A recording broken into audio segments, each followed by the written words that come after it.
Good afternoon and welcome to the Public Safety Work Session of Wednesday, April 23rd, 2025. Today we have 5 topics on the agenda for the FY26 operating budget and amendments to the FY25 through 30 capital improvement program. The first topic that we're going to have is Office of Consumer Protection. The next one is Department of Corrections and Rehabilitation, then Police Accountability Board, then the Police Department, 25 through 30 capital improvement program. So first topic that we're going to have is Office. There we go. Police Accountability Board, Police Department, then the resolution to approve FY26 County 911 fee increase, and then followed by the Prisoner Medical Services, NDA, and then the Office of Animal Services. As we begin, I'd like to thank Mr. Mia, Ms. Farag, and Mr. Anbinder for preparing the staff reports for the topics today, and for once again and always assembling most informative packets for us.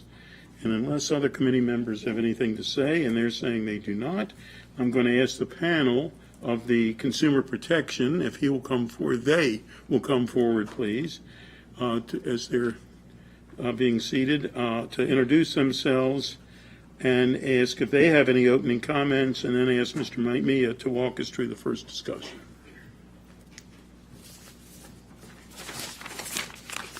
Please, if you would like to introduce yourself and the panel. Good afternoon. This is Eric Friedman. I'm the Director of the Office of Consumer Protection. Good afternoon. Patty Vitale. I'm the Investigations Administrator in Consumer Protection. Good afternoon. Sean Crew, the Operations Administrator for Consumer Protection. Good afternoon. Ava Acevedo from the Office of Management and Budget. And Mr. Friedman, do you have any opening comments? If not, we'll ask Ms. Farag. Yeah, just if we can for a second. Good afternoon. As a law enforcement agency, our office is proud to be part of the public safety grouping of agencies, and we're glad to provide the committee with its first briefing this afternoon before all the FY26 budget is assigned to fire rescue and the police department. Very nice. You should have seen the daggers when you said, no, go ahead. If I could have just a couple more seconds, if that's okay. As you know, our office was established 54 years ago, and we continue to enhance our ability to address our changing needs of the marketplace. Thanks to our talented staff, we have launched our podcast recently to protect consumers and to educate consumers. In addition to our team of professional investigators, we recently recruited an expert, automotive expert to be an investigator, and an expert in home construction to investigate as well. Just a little top secret, our next press release, we will be referencing an elderly consumer who lost her total life savings of $400,000. Our investigative team was able to track the stolen refunds to a bank in Ontario. Our staff collaborated with the police in Canada, and the scammer was arrested. OCP has always worked collaboratively with county, state, and federal agencies, and most recently, Bill 625 is the most recent example of our ability to work collaboratively. The bill will bring together the efficiencies of 3 different chapters of the county code, 2 provisions within DHCA, and a provision in our section regarding deceptive trade practices.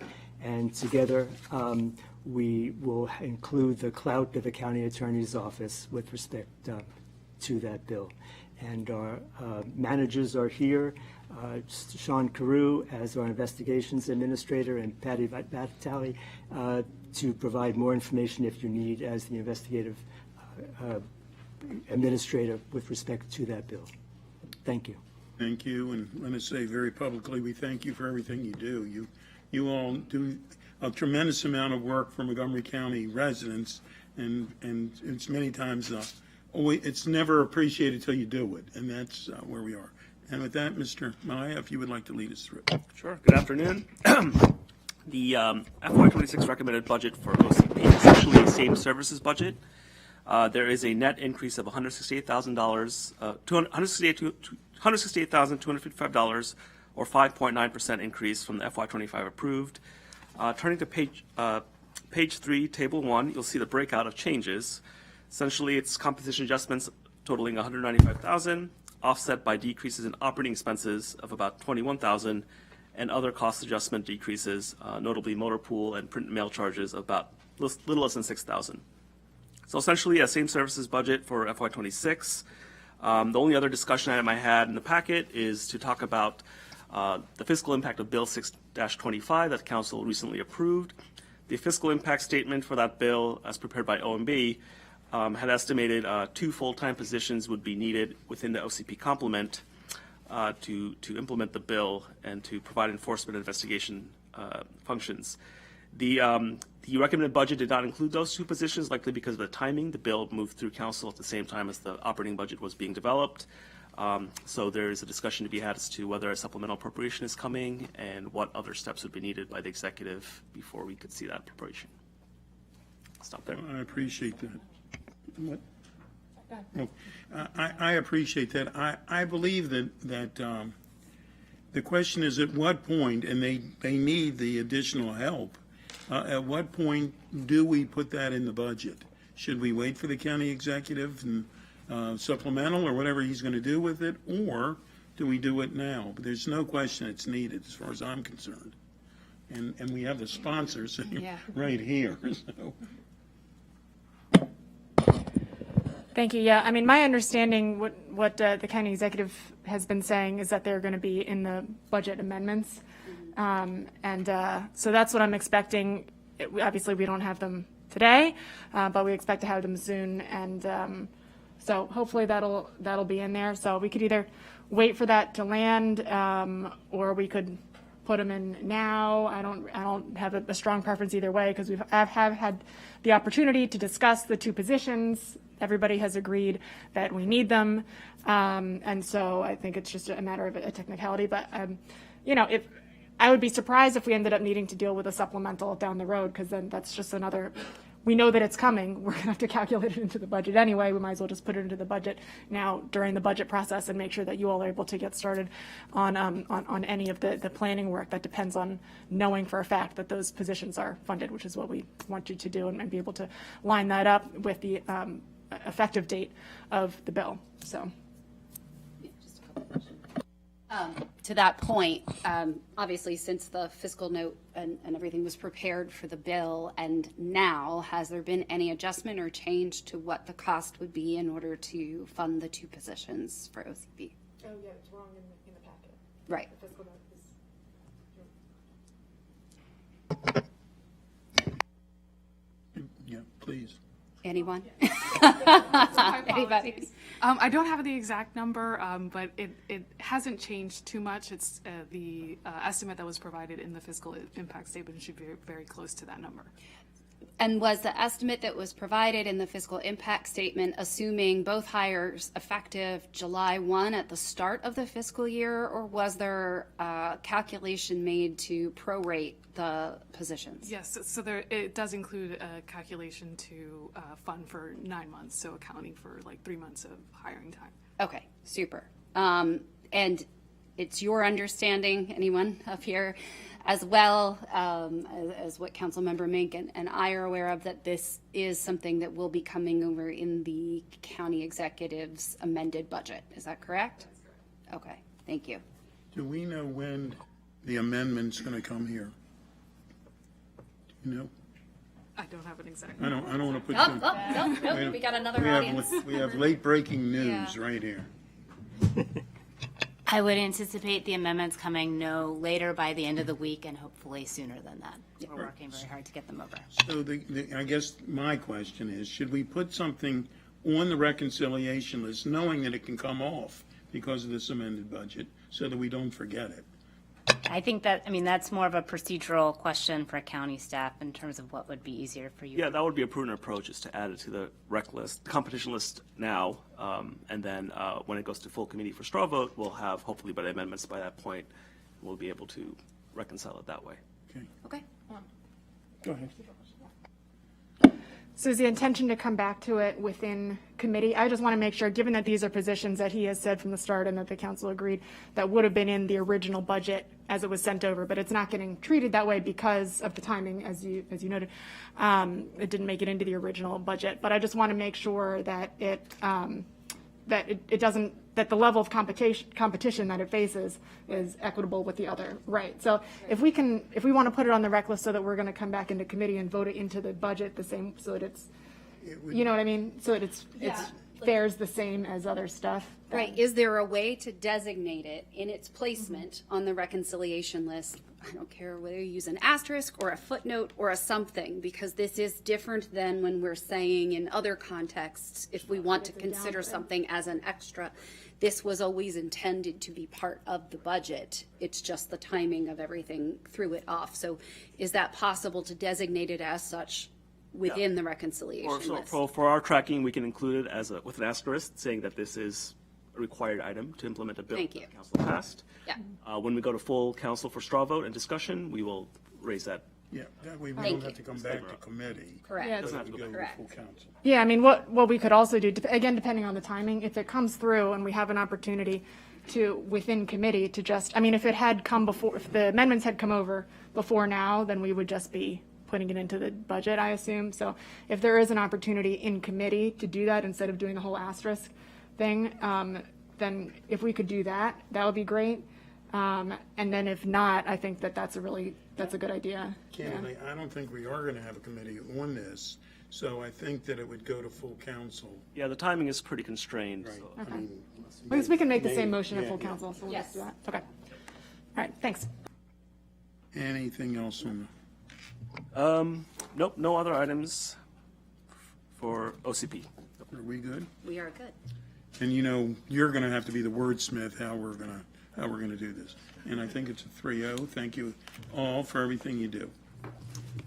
All right. Moving right along. The next item that we have is Department of Corrections and Rehabilitation. And if they could please come forward.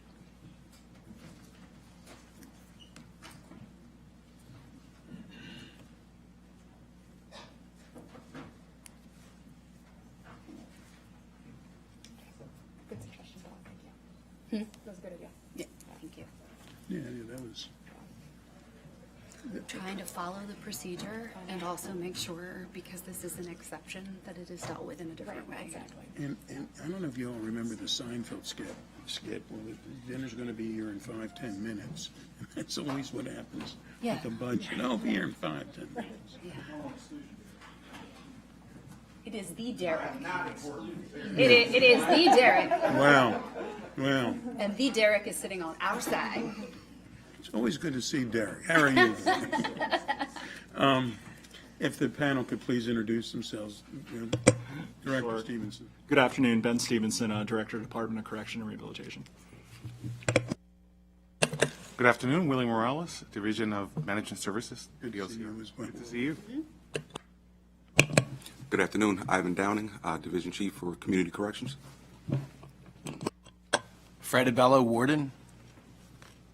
Good afternoon, Janet Kwaku, Section Chief, Data Information Technology and Data Analysis. Good afternoon, Stephen Murphy, Division Chief, Medical and Behavioral Health. Thank you. Director Stevenson, did you have any opening comments? Yes, good afternoon. A couple things I'd like to highlight as we go into this budget year from a departmental perspective is as we move into this year, we have been approved by the Maryland Police and Correctional Training Academy to do our first training academy on site. We have created a space at no cost or minimal cost to be able to be the first time that we'll be able to train and educate our staff versus farm out that culture to other agencies, and so we're proud to do that. Also, we're working on vacancies, as everyone is, in public safety. Our vacancy rate's 9.3. This past year, we did two one-day hiring events that chief was able to allow us to use the headquarters to be able to carry out these events. We had about 90 people about several weekends ago, and so we have a big batch of people that we're excited to hopefully hire. Also, data analytics is huge for us. We have Janet Corco. She has been reassigned under the director's office with me to look at our data and data driving our decisions and help with our performance measures, as well as collaborating with our other departments. And then also we're moving into a medical refresh project. It's a CIP project, which Division Chief Stephen Murphy and Warden Abello and also Division Chief Morales, so that we're working towards to update our medical unit. Our jail is now working on 22 years of age, and it's starting to look like it in certain sections. For that to happen, did it? 26 Yes. years already. I know, right? I remember when we were waiting for it to be built, and it finally did. And then I just wanted to talk a little about the data analytics. We're working on internal monitoring software to be able to track our inventory, to be able to look at our assets, and to be able to quantify all our costs internally so we can be more transparent and understand when we make those larger decisions. But overall, I just wanted to thank the support from the Public Safety Committee, as well as my division chiefs and section chiefs, as well as those that work with us, and feel like we're in a good direction. So, Thank you again for all that you do. Ms. Farag, please. Good afternoon, everyone. The county executive is recommending about $95 million for FY26 for corrections. That's an increase of about $11 million or 13% from last year's approved budget. The budget includes about $222,000 in programmatic and staffing enhancements, which we'll go through shortly. Another $11.8 million increases for compensation adjustments, including overtime and required operating expenses. And that amount includes items, and it reflects continuation of current staffing and service levels. The operating budget equity tool for the department states that DOCR outlines commitments across all areas of the GARE framework, and I do not have any identified potential reductions for committee consideration for this budget. There are 3 new enhancements that are important for detention center security, and the rest of the budget is basically a same services budget. So in terms of the operating budget equity tool analysis, as I indicated, the Office of Racial Equity and Social Justice indicates that DOCR outlines commitments across all areas of the GARE framework. Some of the strengths that they have identified includes designating 1 full-time equivalent position to be the office lead for RESJ work. It has also implemented 5 tactics to normalize RESJ efforts within the department, which includes cross-departmental communication, ensuring the completion of required trainings, integration of RESJ principles into policies, procedures, and decision-making processes, collaboration with other entities, and formalized budget requests to promote RESJ throughout the department. DOCR has also designated the use of overtime pay to allow training participation. Training can be challenging for any operation that's 24/7.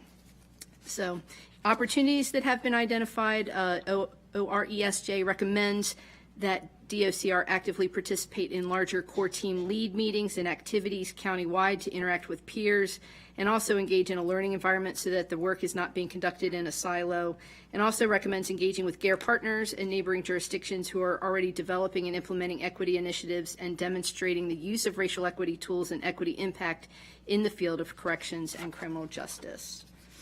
So in terms of proposed budget changes for committee review, the first one up is adding front lobby security scanner to eliminate contraband entering the facility.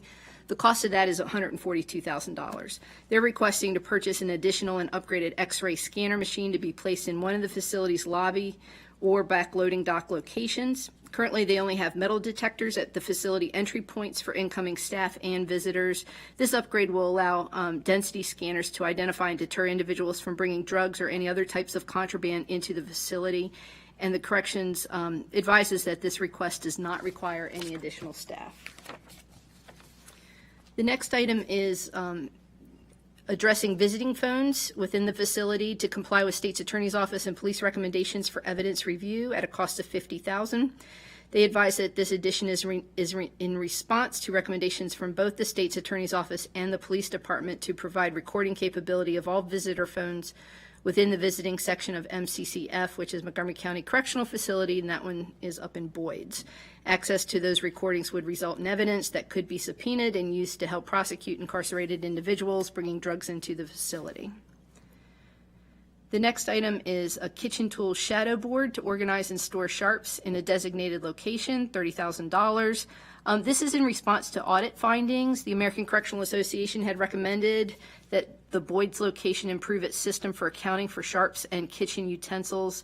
They found that the current method using a steel cage lacked transparency and visual accountability for the objects, and so ACA suggested implementing a wall shadow board to allow staff to quickly verify utensil use. I'm sorry. Go ahead. Okay. I'm good. Overtime adjustments net to about $4.6 million. Last year, the FY25 budget added $1.86 million more for overtime to reflect their increased need. This budget has two recommended changes. It eliminates that one-time overtime increase from last year, but it also adds $6.41 million for overtime this year. The approved FY25 overtime budget was $4.8 million, and to date, they've already expended $8.3 million. So the total recommended overtime budget for FY26 would be $9.4 million. DOCR also advises it's working closely to monitor its overtime use, and it's leveraging IT dashboards with real-time staffing complement data that evaluate shift rotations and drafting assignments. These actions more equitably distribute shift availability so that overtime use is reduced as a matter of improved operational efficiency. The next two items are addressing structural deficits, both for $680,000 each. The first one reflects inflationary increases in food services, and the second one reflects inflationary increases in pharmacy services. Both of these reflect inflation in those two areas, but also reflects the higher average daily population for the corrections. The next item is a pretrial assessment tool, which determines release conditions and pretrial supervision. Success rates for $40,000. State law requires DOCR's pretrial risk assessment tool to be independently revalidated every 5 years. And that tool assesses the defendant's flight risk and a threat to public safety to determine pretrial release eligibility. To meet the 2026 deadline, corrections will issue a solicitation for a qualified vendor or validator, and the department's already consulting with experts to explore updates that incorporate supervision level assessments as well as diversity and equity considerations. The 3% inflation adjustment for nonprofit service providers totals $33,000 for this department. The committees have been asked to place this 3% inflation adjustment to nonprofit service providers on the new and enhanced programs list, and the council will address the adjustment as one countywide budget item for a total of $4.6 million. That process here on the council side will ensure that final decisions are applied uniformly across all the departments and NDAs that receive this adjustment. But there is a list for your consideration on the nonprofit service providers who receive funding from DOCR on page 6, and includes Blackwell Physicians, Adventist Healthcare, Catholic Charities, Holy Cross Health, and the Arc of Montgomery County. The next item is FY26 lapse adjustment. This should be a negative $3.2 million. It's reducing their budget by $3.2 million. And this adjustment just reflects FY26 lapse, as well as an adjustment for an overtime training need. The department advises that this total lapse amount is not expected to hinder its hiring efforts for FY26. And then a decreased cost in the elimination of a one-time item in the Inmate Advisory Council non-tax fund for $140,000. This is a special revenue fund, and it's designated as a non-tax fund. Revenues originate from the commissions associated with the inmate commissary purchases. The funds are required to be held in trust by the county to benefit incarcerated individuals, and expenditures from the account must be approved by the Inmate Advisory Council and the Deputy Warden of Inmate Services. The reduction here is eliminating one-time expenditures from FY25 that had been used for the purchase of ovens and kitchen equipment for the bakery program. And then compensation changes for a total of about $5.4 million. This reflects the negotiated compensation increases, which the council will review separately, as well as some other annual compensation adjustments. You have one CIP amendment for review today. The executive has transmitted several CIP amendments on March 14th, including an expenditure schedule change to one DOCR project, and that's the Justice Center. This just shifts spending from FY27 to FY28 for affordability purposes. It does not increase total project cost. And then in terms of a summary for committee decision points found on page 8, you will find the 3 enhancements again for front lobby security scanner, visiting phones, evidence review, and the kitchen tools shadow board to organize, store, and store sharps. Again, council staff is recommending approval of those 3 enhancements as submitted. They are safety and security concerns. And then, of course, the 3% inflationary adjustment for $33,000. And again, that will be considered by the full council as a county-wide budget item. And the Justice Center CIP amendment, it's an expenditure change only, and recommending approval of that, as well as all other items as recommended by the executive for this year. Very good, thank you. I obviously am supportive of the enhanced security and best practices. I mean, only makes sense. The one question I have is on the lapse. Has that already been subtracted from this budget? It has been, so it's not, yeah, okay. I'm fine with it as submitted. I don't know where everybody, I'd like to leave it as submitted. are you good with I that? just had a question. Sure, go ahead. The enhancement for the visiting phones, what is that? So we have an internal phone system for all the inmates in custody, and those phones are monitored. They're also subpoenaed for if there's evidence of any kind of criminal activity. We're just looking to increase this to, I want to say there are 25 phones in our visiting area, so that way when visitors come in, not professional visits, visitors come in, is we're able to track. And so that whenever something's already in the building, we don't want our visiting to be a way in which people can trade off and hand off. And so these phones will allow the recordings for us to be able to conduct better investigations, and also the police conducting investigations. Got it, thank you. Are we good? We have a 3-0. Thank you very much for all you do. Thanks. Next is the Police Accountability Board.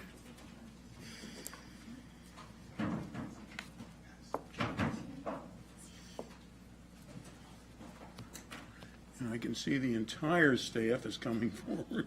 How are you? Oh, Forrest. Hello, Forrest. Wow.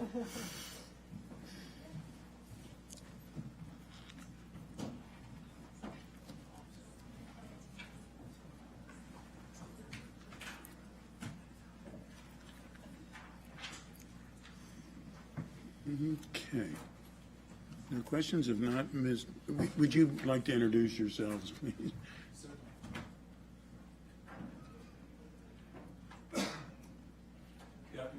Cut on the mic, yeah. Sorry, I'm still getting used to that. Yeah. Good afternoon, members of the committee. My name is Forrest Gilman Riley. I'm the Administrative Director for the Police Accountability Board and Administrative Charging Committee here in Montgomery County, Maryland. I'm excited to be here. Look forward to talking over the recommendations of the council staff and our own recommendations regarding the budget going forward. I thank the Public Safety Committee for its historic support of the Police Accountability Program, as well as the council and the council staff for all of its assistance. Also like to thank the members of the committee and the board themselves who are not able to be here today, and likewise for all the support that we've received from the county executive and the county administrator's office. Thank you. Would you like to please introduce yourself? Hi, I'm Julie Knight from the Office of Management and Budget. Thank you. And with that, we're going to ask Ms. Farag to lead us through. The county executive has recommended a total budget for the Police Accountability Board NDA, which also includes the Administrative Charging Committee, of about $891,000. This is an increase of $103,000 or 13% from last year's approved budget. The increase is driven primarily by compensation, although there is some funding for technology support. In terms of the operating budget equity tool analysis, non-departmental accounts have not historically been subject to these, and there is not one available for the PAB NDA today. So I have the budget discussion items for your review starting on page 3, and I will go through them. The first one is on page 4, which deals with increased costs for trial board member compensation, $37,500. Trial board members are compensated on a $500 per diem basis for each day they serve on a trial board. Last year, this amount assumed that each trial would last about 3 days and that there may be 25 trials in a fiscal year. So $37,500 for this expense was approved in the approved FY25 operating budget, and it remains in the base. The board has appointed 5 trial board members right now, and 4 are currently available to serve. According to staff, however, this additional funding for FY26 was not requested, and it does seem to be duplicative. The next item is annualization of the FY25 personnel costs for about $21,000. This just reflects annualization of all personnel costs, including turnover. full-time staff and compensation for the board and committee members. The next item for FY26 compensation adjustment for almost $16,000.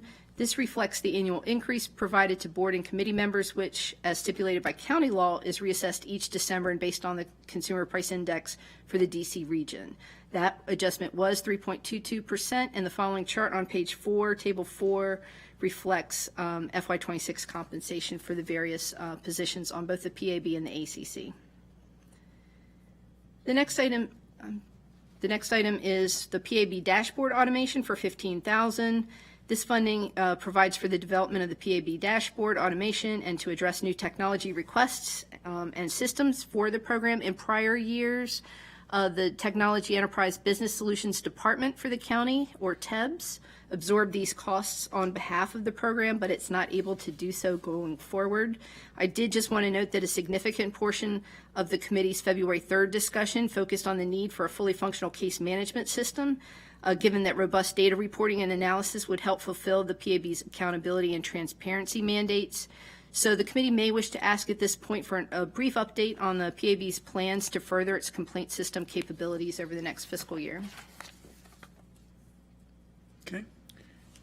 Well, first off, I guess the first question you have is on the duplicative monies for the increased trial board member compensation and the trial board member training.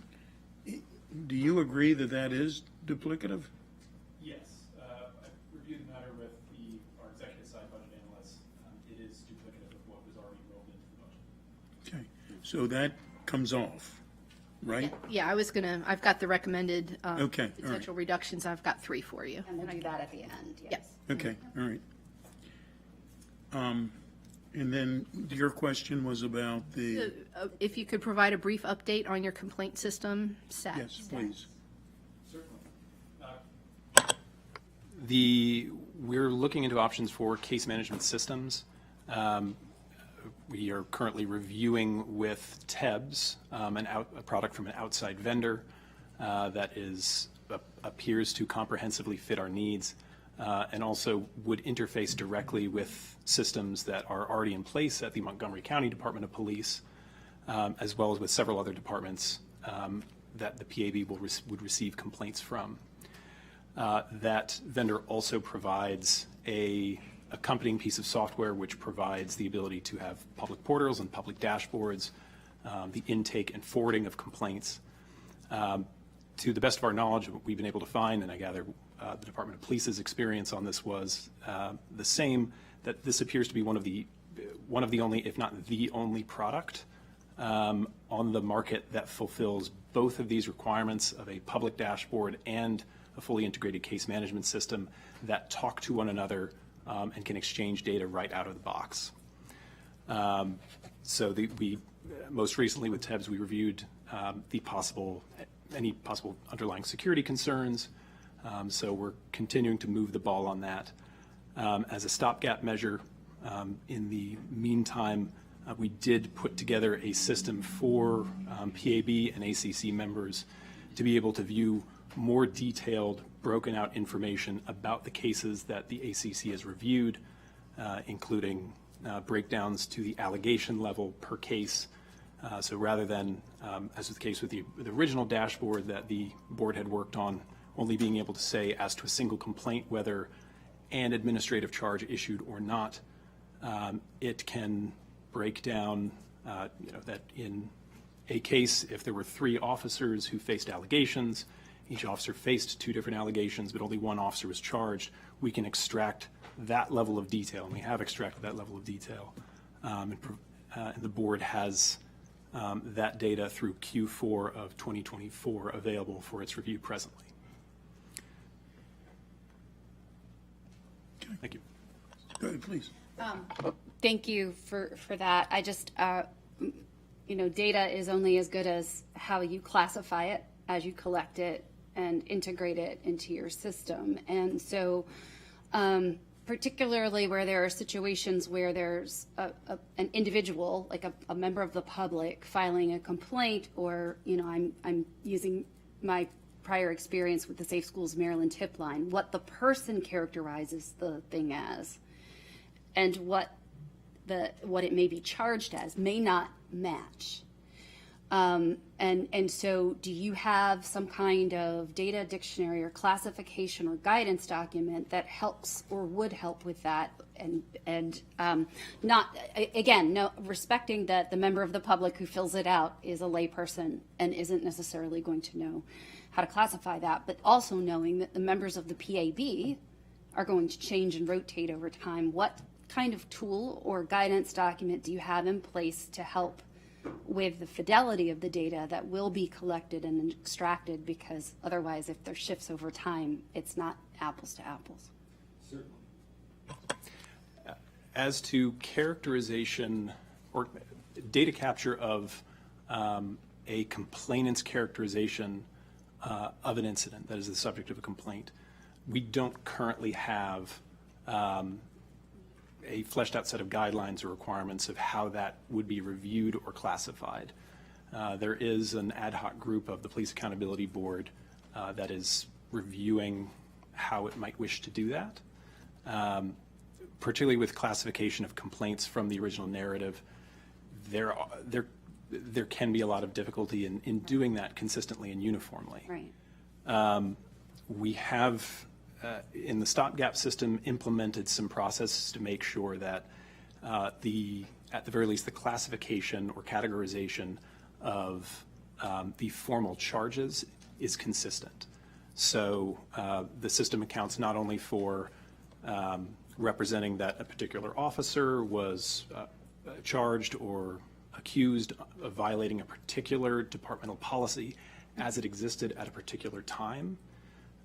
The Police Accountability Board is currently in the process of reviewing those policies that have been the subject of opinions and categorizing them based on their own analysis as to what type of allegation in the general sense a particular policy violation is. Since departments may and often do have slightly different titles or descriptions of fundamentally similar conduct. Mm-hmm. That to account for the possibility of changes in board and changes in opinion, those categorizations themselves can be made time specific, retired, phased out in a way that the system can account for subsequently. Thank you.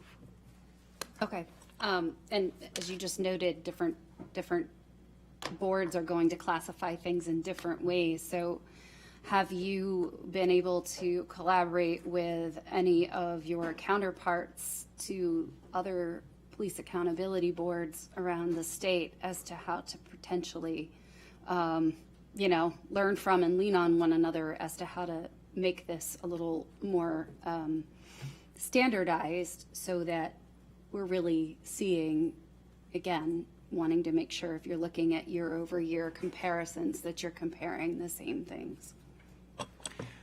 We are actually this week in some new conversations with the Maryland Police Training and Standards Commission about any guidance that they provide to programs throughout the state on the how the quarterly review of the outcomes of administrative charging committee decisions is done or ought to be done. At this point, there is not a consolidated index of how each county is handling it. I've spoken with representatives from Caroline County about their approach. Have been reaching out also to Prince George's County to get some information about how their process has been working, and hopeful that we'll be able to pursue more of those partnerships going forward. But currently, neither we nor it appears any of the state agencies have a complete index of even what approaches are employed. Okay, thank you. You, please. The next item is an increase of about $6,400 for Azure storage system, and that provides for secure digital storage associated with the investigative files in cases under review by the Administrative Charging Committee. And those files contain sensitive information that needs to be securely stored and handled. The Next item is the PAB member salary for $6,000. This is an increase mandated by Bill 1224, which reflects a compensation increase for the one PAB member who serves on the ACC as well. And the last, Like we have a goat outside. Can someone close that door, please? and the last Colin increase knows about cost. goats being around. So. Oh, that's right, yeah.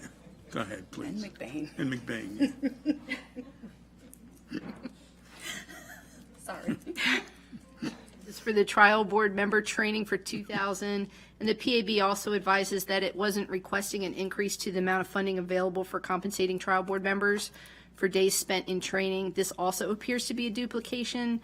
There is the same $2,000 in the base for FY25.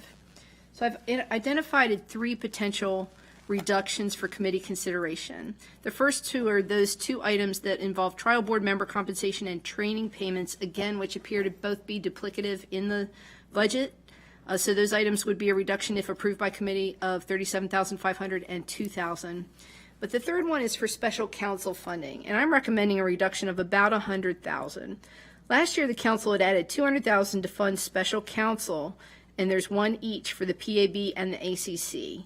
And the PAB advises that its total FY25 funding for these 2 special counsel positions was $250,000 total. In FY25, which is July 1st through February 2025, which is the last available information that I have, the program expended about $68,000 total on special counsel. $42,000 was spent for services for the Administrative Charging Committee, and $25,000 was spent for the services for the Police Accountability Board.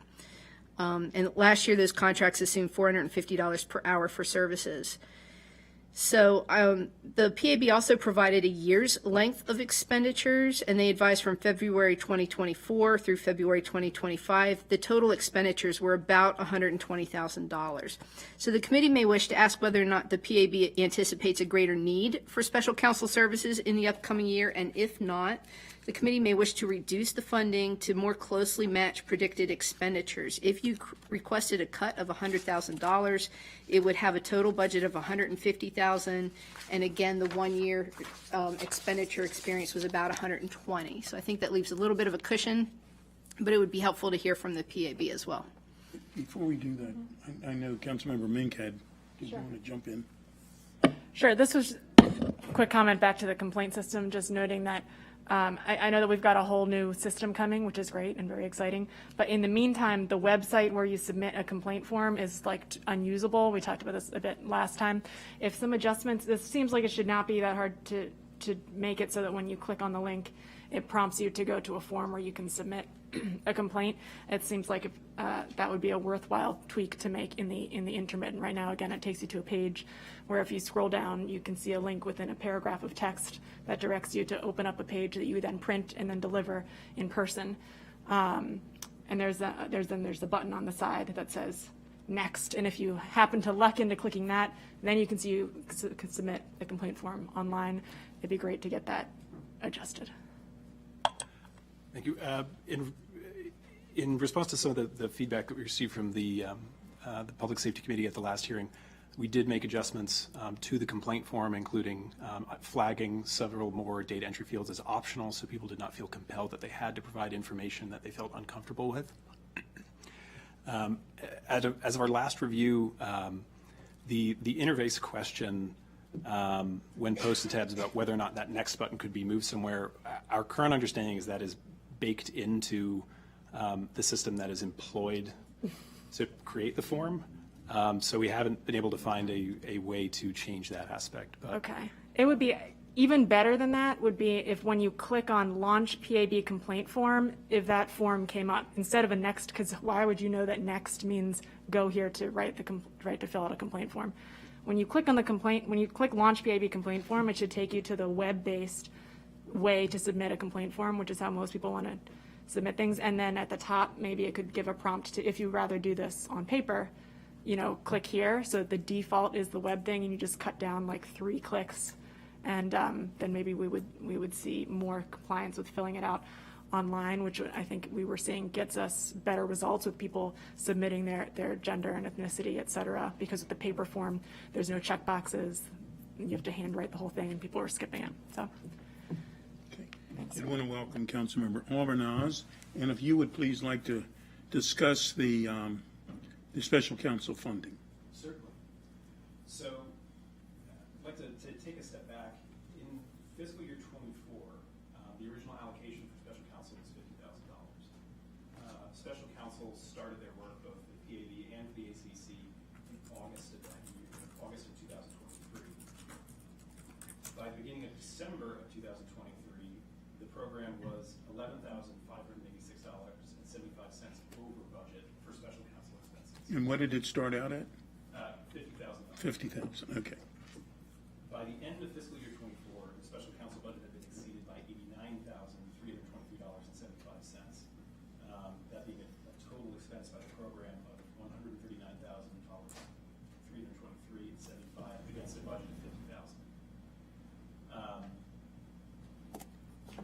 That had to be made up from the county executive's general fund.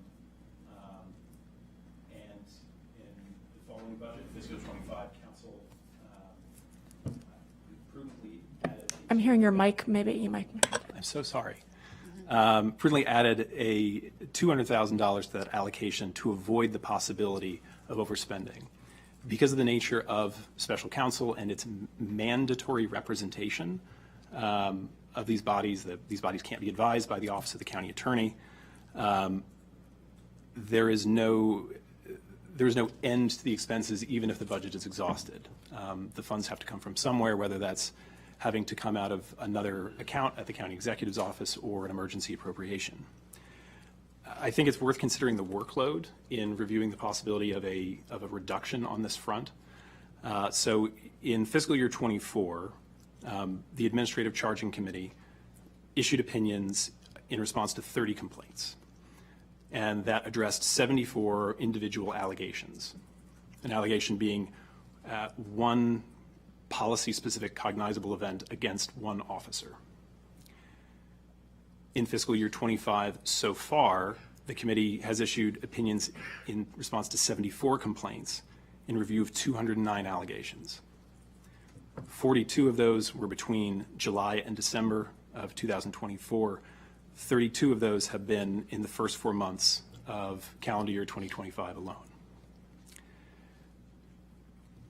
You can see that there has, or based on the information we provide to council staff, there has been some decreases in the monthly expenses for special counsel, been able to add some efficiencies in terms of our approach to staffing and responding to legal requests.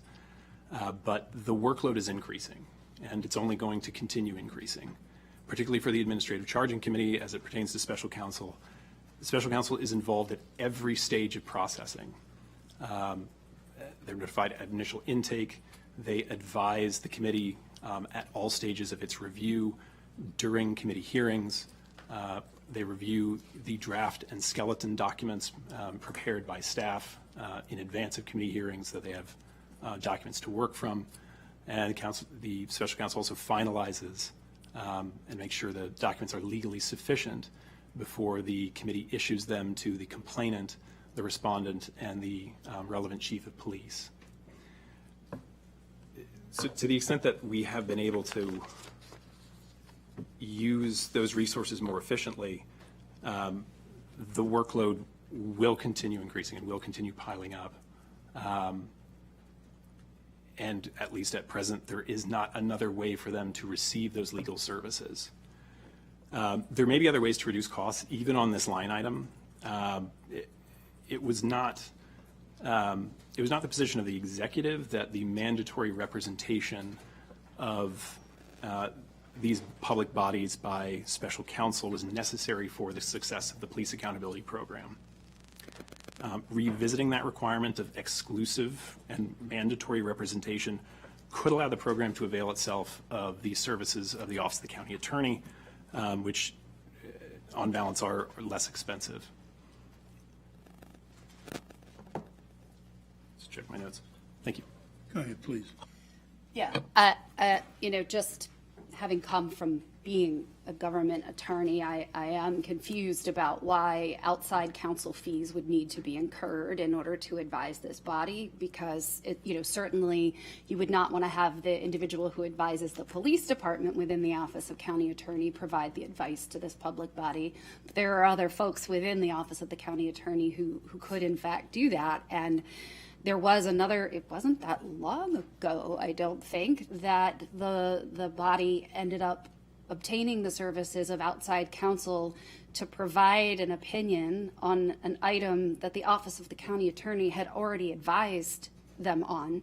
And it to me, again, given my background, it came across like advice shopping, right? And taxpayer dollars were used to pay those outside counsel fees for that. And that's a problem. And so we should be doing things that curb that, have consistency, and yes, it is far more cost effective to use a government in-house attorney to do that work than it is to pay outside counsel fees. So could you please speak to that? To the extent I'm able. Regarding the opinion of counsel that the Public Safety Committee is in receipt of, I could certainly understand the instinctive view that as opinion shopping. Just to clarify temporally how that came to be, the advice of the county attorney on that subject was given in early 2023 prior to the appointment of special counsel. The program had requested advice on how it was to do something, and based on the regulations available at the time, the Office of the County Attorney provided advice.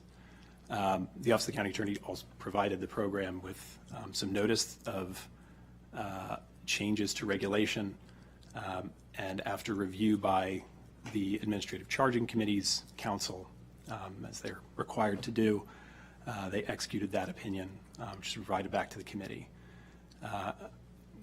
Unfortunately, the Office of the County Attorney is not able to provide us with any further guidance or clarification, even in light of the change in regulation that was at the core of their original advice.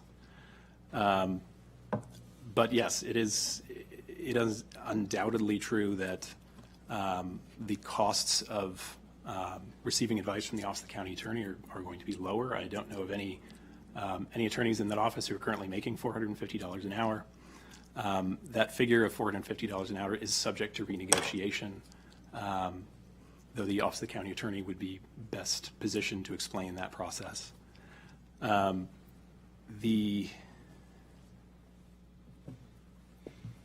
one moment. Sure.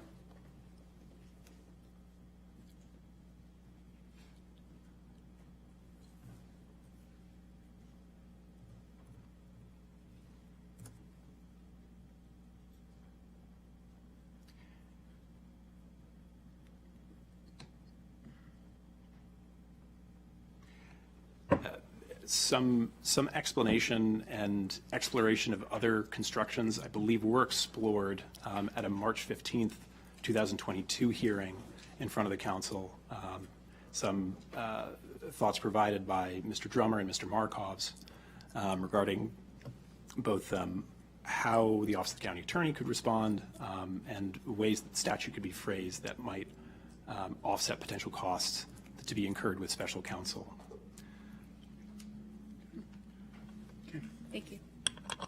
So bottom line is, you're suggesting that it be reduced by 100,000. That's my recommendation. The Public Safety Committee can choose to either take that, not reduce it at all, reduce it by a different amount, perhaps 50,000. I'm going to turn to my expert before on the first item. I'm going to turn to my expert right here. Yes. Please. What would you suggest? I want to go with her recommendation. For 100,000? Yes. Are you okay with that? Should we tranche it at least to give us some flexibility? We can do that. 2 tranches of 50? Sure. Can you live with that? Sure. There we go. And then the trial board members and the compensation, that's coming off. You're saying that was duplicative.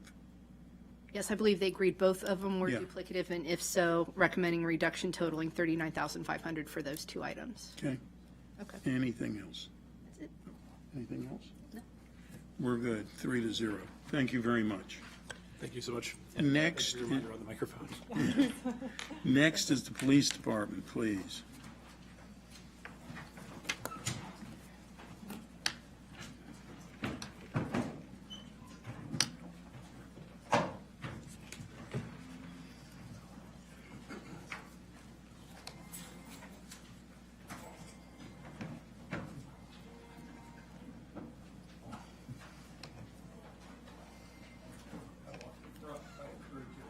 You I did. can see that, yeah. Quite an entourage. Would you like to introduce yourself, please, and those who came with you? Sure. Mark Yamada, Chief of the Police Department. Dave McBain, Assistant Chief Field Services Bureau. Darren Frank, Assistant Chief Patrol Services Bureau. Nicholas Augstein, Assistant Chief Management Services Bureau.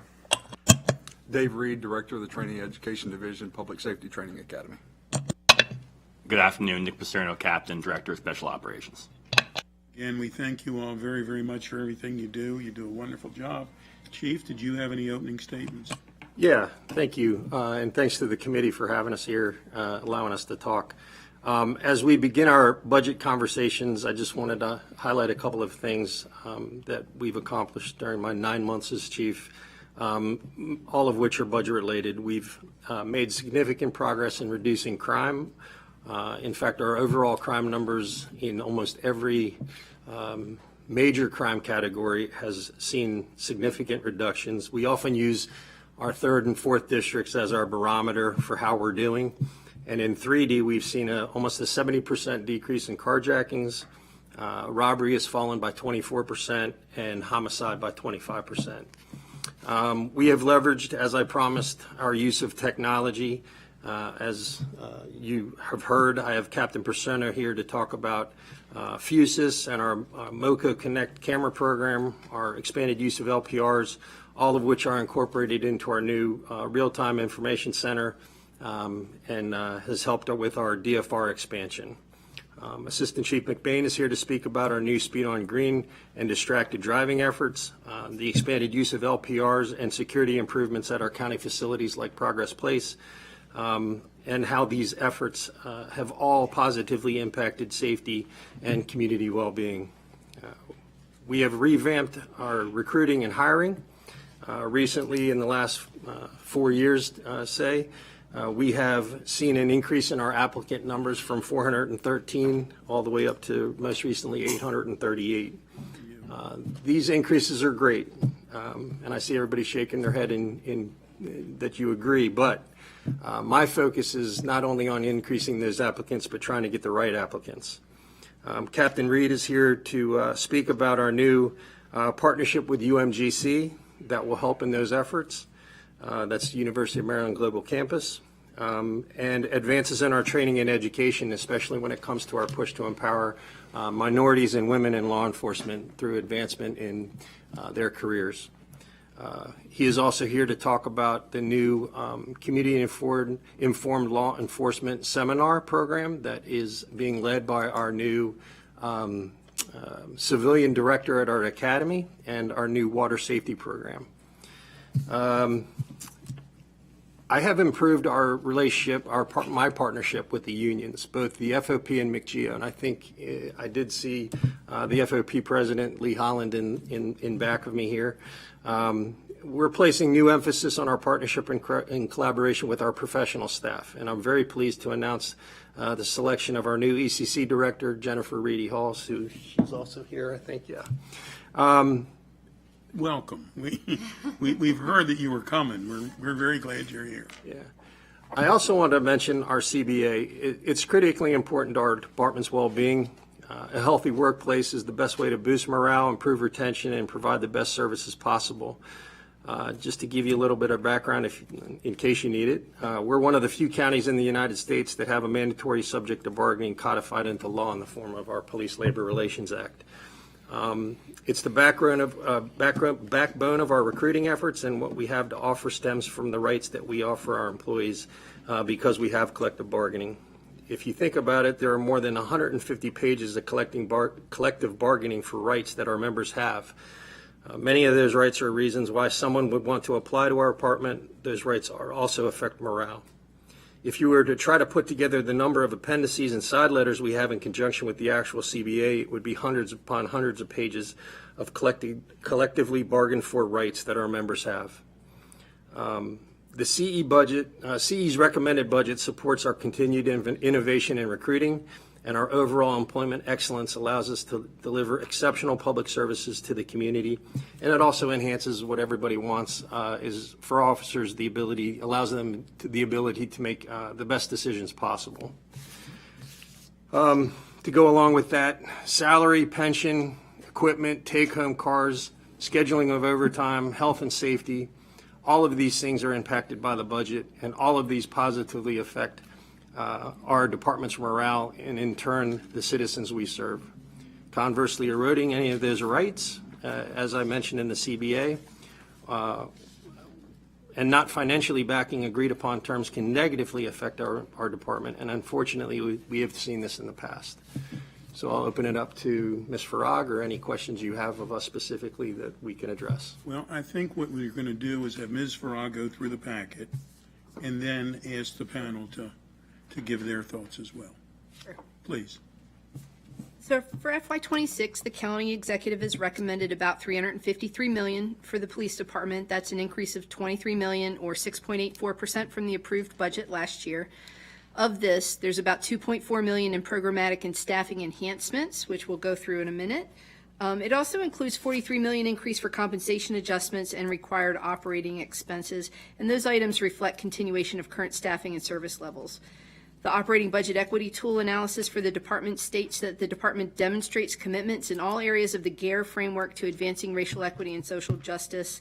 I have identified 2 potential reductions for committee consideration that were not included in the executive's recommended budget. If accepted, those reductions could result in about $1.4 million in savings. And there is, you had requested additional information on one CIP amendment, which was the Outdoor Firearms Training Center project, and we'll also discuss that in a bit. So on page 3, in terms of the operating budget equity tool analysis, again, the Office of Racial Equity and Social Justice indicated that the department has demonstrated commitments in all areas of the GARE framework to advancing racial equity and social justice. The department's response reflects a plan that, if followed, would greatly create the capacity needed to advance racial equity and social justice in the county's law enforcement apparatus.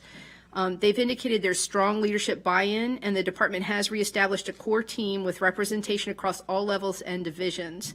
The training requirement has been communicated, and resources are being deployed to assist sworn and professional staff in completing the required training offerings, as well as additional training on implicit bias. The department has established strong lines of communication with ORESJ and departments that are more established in implementing their RESJ work, and the department's undertaking activities to employ a workforce that's more representative of the diversity of the county. And lastly, the department is in the early stages of determining the best method for collecting demographic information to create a baseline for data analysis and progress monitoring. There's a list on page 4 and 5 of the budget enhancements for review. Starting on page 5 is the first one, which adds 15 full-time equivalent positions for security officers at Progress Place to enhance the service response and increase officer availability.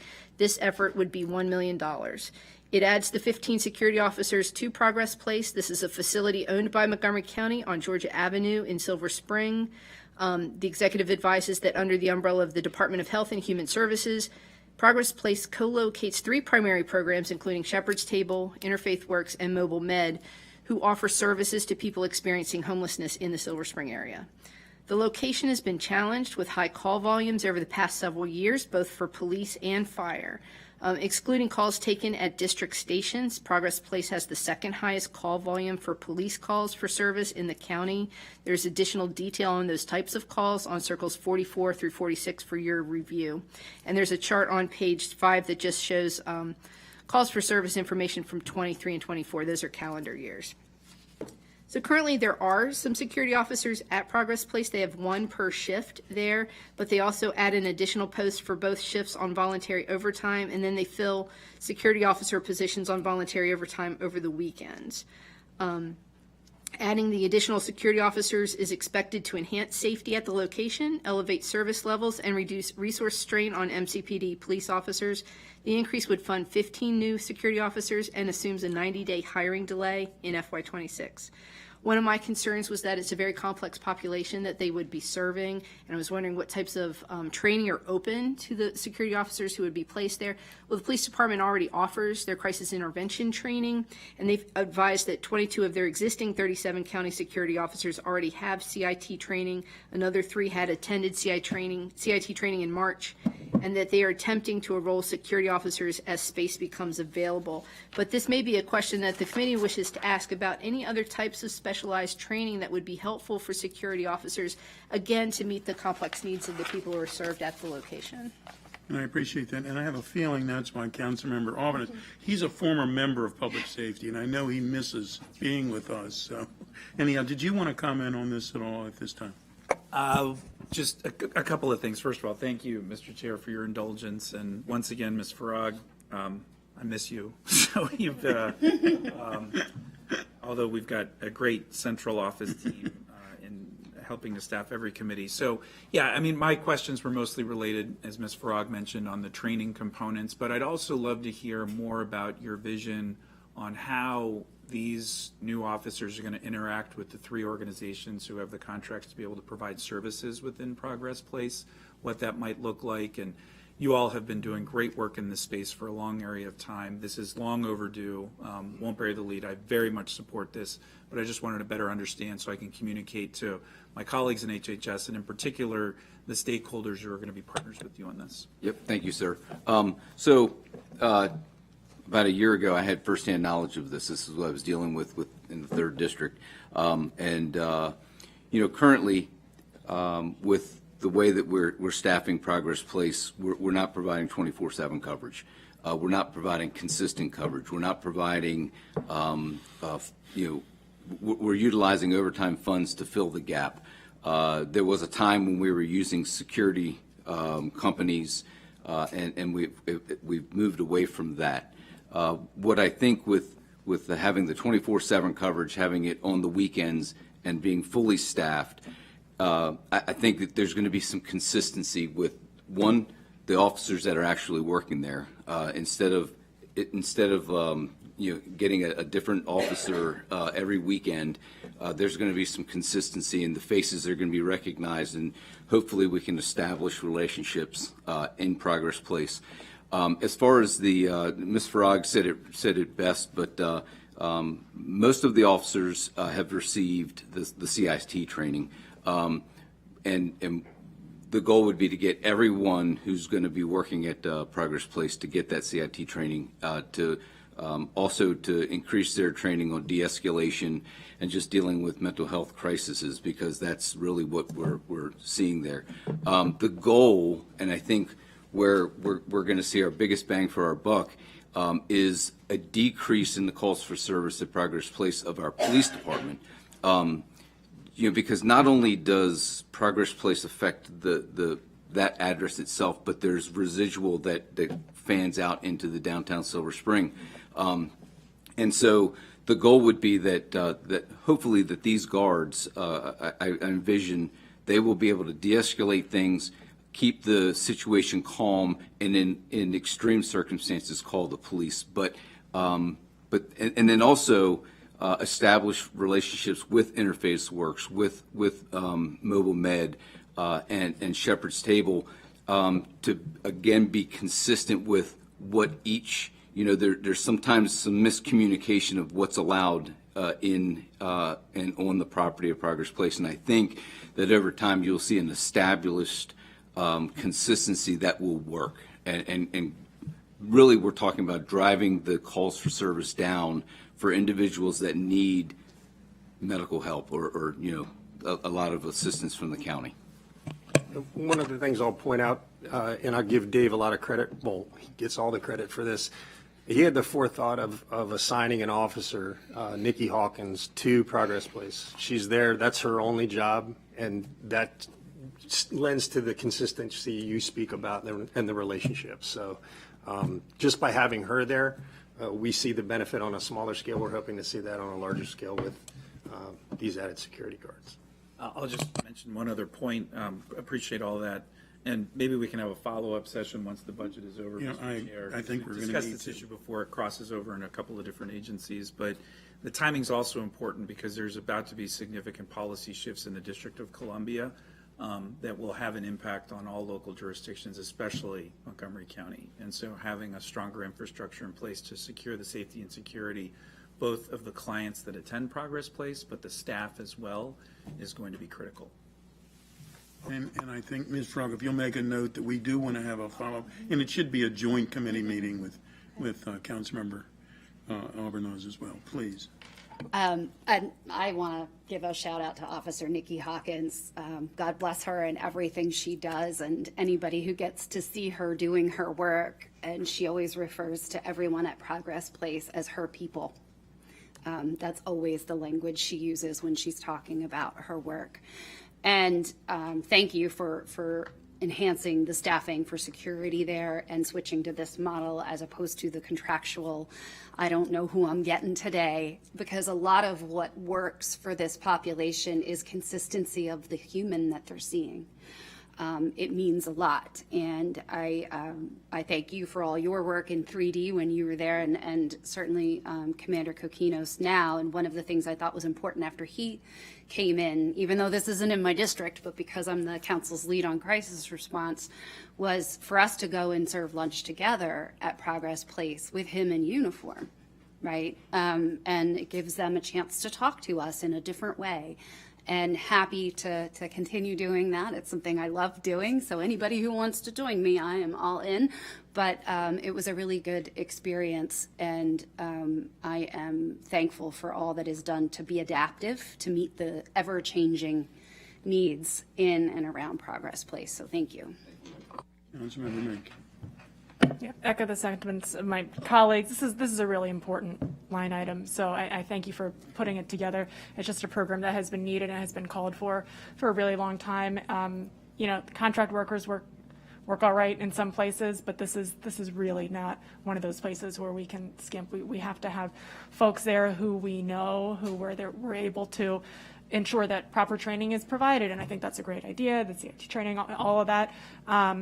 And then have some controls there. So that's really important. And I will say that that's a very different assignment than a security guard who's sitting in the council building. This is a CBA question, but it seems like a worthwhile discussion there. So yeah, I appreciate getting this done. And I do think that this is one of those situations where when you don't fund it, we're going to see the consequences of that, not only from a fiscal perspective, from an officer time perspective, as we've seen, but in terms of the effects on the streets. So this is really critical. Thanks.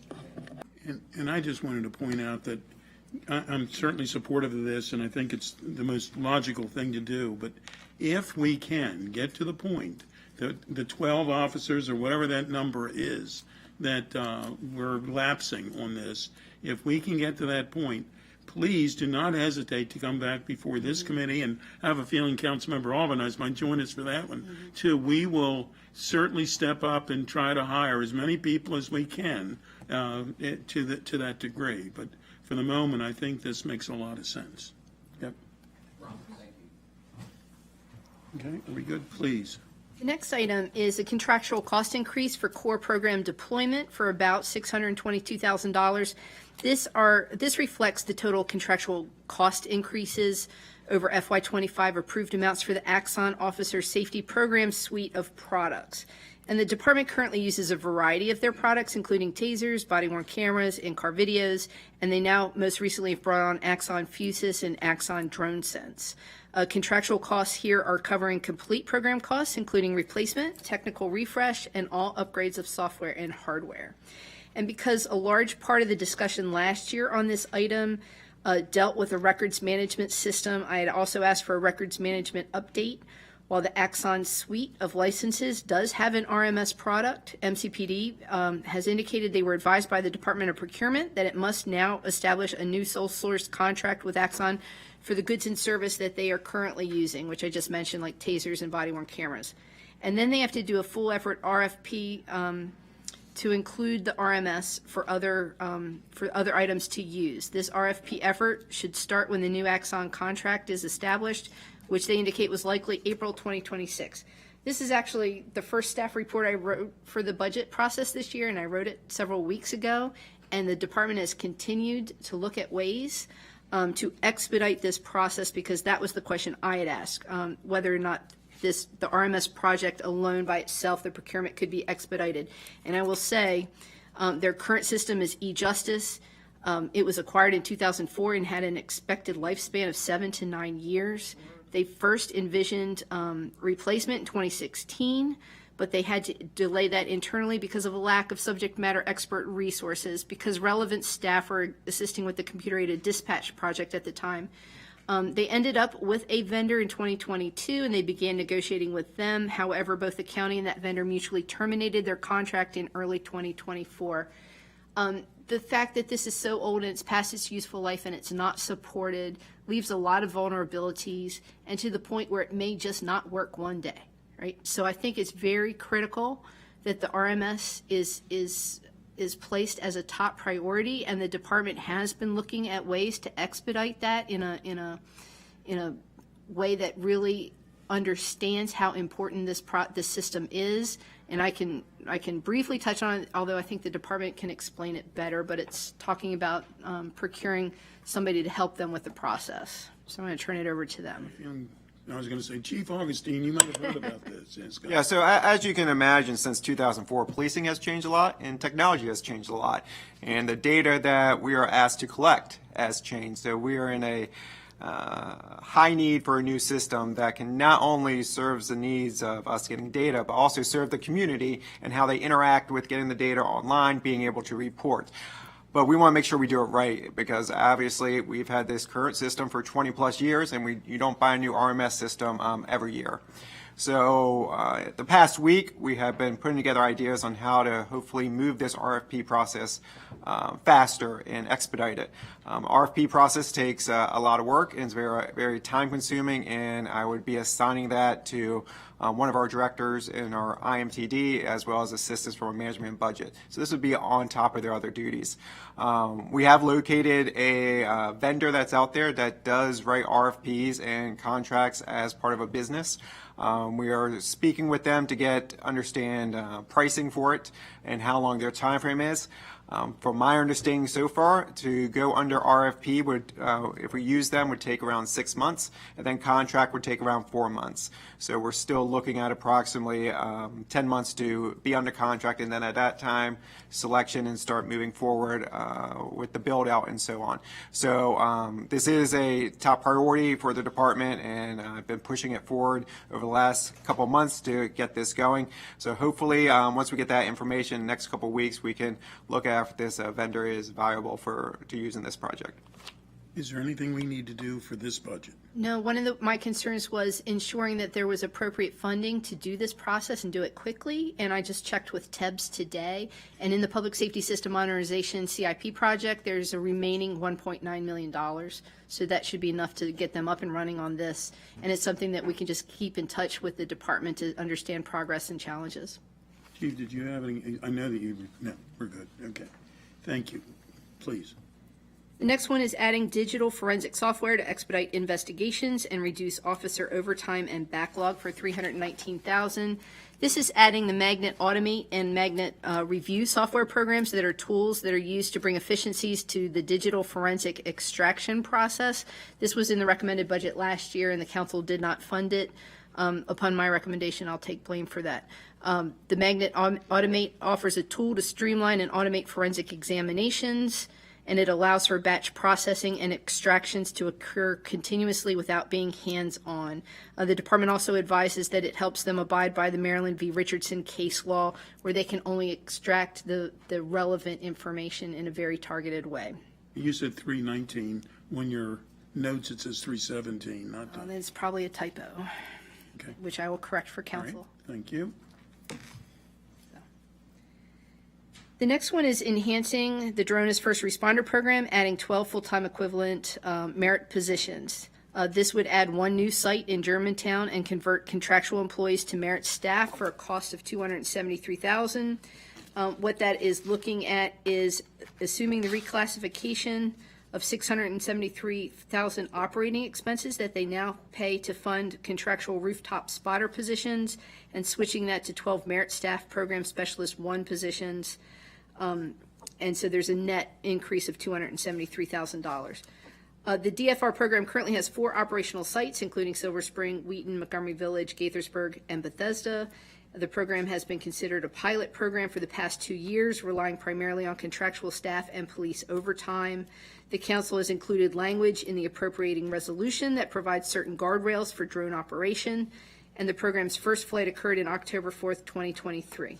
There is additional information included in the staff report, including the most updated statistics available, and there's a chart on page 8.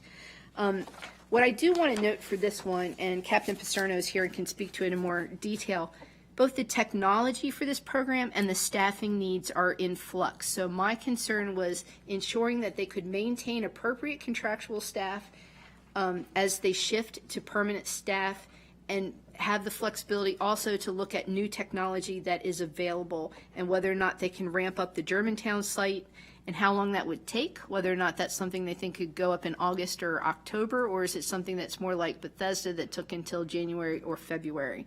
And additionally, they've also identified an additional site in White Oak that they might be able to expand to too. So I'm going to turn it over to the department to just give an update of where they are. Just 1 second before you do. Councilmember Mink had a question or statement or.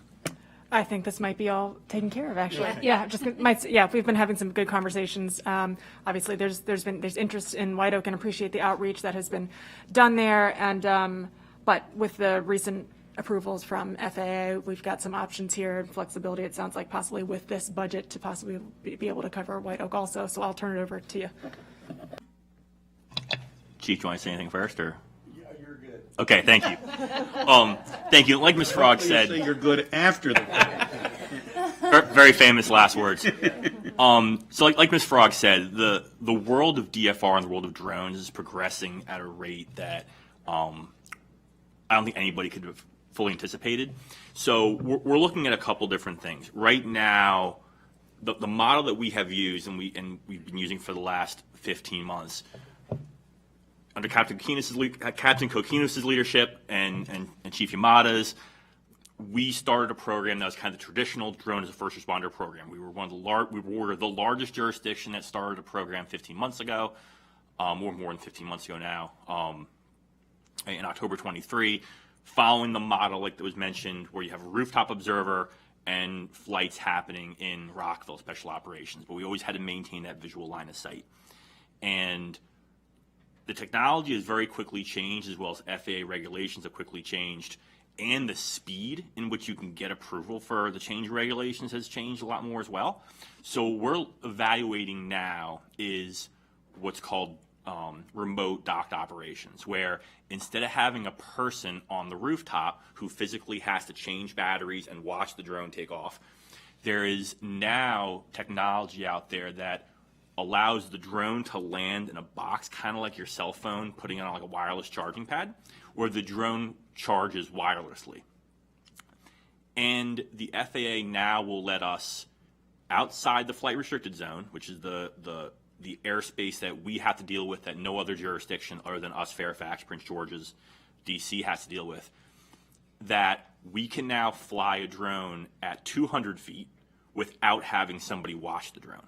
And what that means is we can put a dock on a building, launch the drone remotely, and we don't have to have somebody watch the drone. We are currently evaluating in Gaithersburg at our 6th District site this technology right now on a trial basis to see how it works. By doing so, we'd be allowed to scale operations a little bit more efficiently. But there are a couple kind of forks in the road that we have to go through. Like Ms. Frog said, some flexibility is needed or preferred, because we still have to meet with the FAA to see if we can fly remote inside the FRZ, because we're still going to have at least 3, if not 4 sites in that area. Also, we have to know we have the kind of the lingering issue that we have to deal with is the end of 2026, the National Defense Authorization Act, that's going to restrict the types of drones we can fly and the types of drones we can be licensed to fly. What we don't want to do is purchase a product in summer of 25 and be told at the end of 26, you can't use this product anymore. And we have to pivot to a whole new operating system. So we're in talks right now with the FAA. We're going to have a meeting soon with them to talk about what they see the landscape of like inside the FRZ. But we have permission right now to fly remote outside the FRZ. So that's kind of where we want to take things. The timelines of getting approved, one of the things that held Bethesda up so much, because we have to maintain visual line of sight with the drone, we have to be on one of the tallest rooftops in the area. So you got to be able to see with the drone where it's going. With this new technology, that's not the case.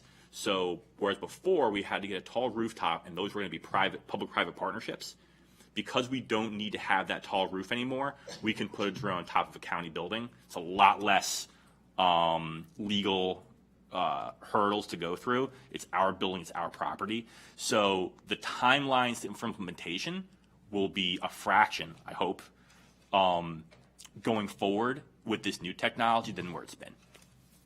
So hopefully that kind of explains a little bit what the roadmap looks like. So bottom line for a budget, would there be money in this budget in order to be able to get, I guess, White Oak, you're saying White Oak, and then Germantown as well, right? Correct. So what I would envision is if we are able to fly remote, White Oak's still going to be in the FRZ, in the flight restricted zone. So at least the most of it. If we are allowed to fly docks in the flight restricted zone, we would expand to a docking concept up there. If we are not, we would probably move our current infrastructure in Gaithersburg, move that to White Oak, and then have Gaithersburg be remote. So the hurdles to get in White Oak are, I don't see they're huge hurdles. We just have to have a kind of a determination from the FAA what we're allowed to do. But I see, and I don't. Again, I'm being optimistic, and I'm probably being a little bit aggressive. I don't think it's going to be very difficult for us to get up in Germantown and in White Oak in the next calendar or next fiscal year. Okay. Good. Go ahead. Just wanted to clarify about the NDAA, the time, how that impact. Are we thinking about next January, or how does that impact the decisions again? So the National Defense Authorization Act essentially said any Chinese manufactured drone the company has to provide a white paper to the United States government explaining what technologies they have on board that mitigate potential hacking. There is nothing in the NDAA that says there are certain benchmarks these companies have to meet.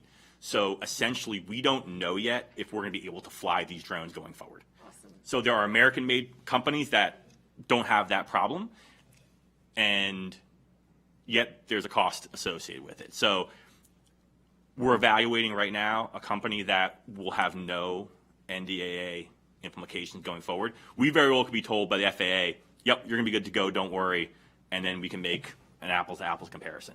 But we have to plan for this contingency that, so like I said, I don't want to spend a bunch of money on a product that gets grounded in 12 months. So how much more expensive are the ones if we don't get one? I don't know for sure yet, and the reason I don't know for sure yet is I know what the off-the-shelf cost is, but we have a contract in place. We also have the ability to negotiate at scale. So it is certainly more expensive. To what scale it's more expensive, I'm not 100% sure yet, because we're evaluating, and we're also evaluating it right now to see if it's even a product that's going to meet our needs. That's the most important thing for us. Thank you. All right, we're good. The next item is enhancing the real-time information center for about $60,000. It adds 3 merit system full-time equivalent positions, 2 program specialist 1 and 1 program manager 2 to the unit. It would shift $200,000 right now in operating expenses that have supported the contractual staff in FY25.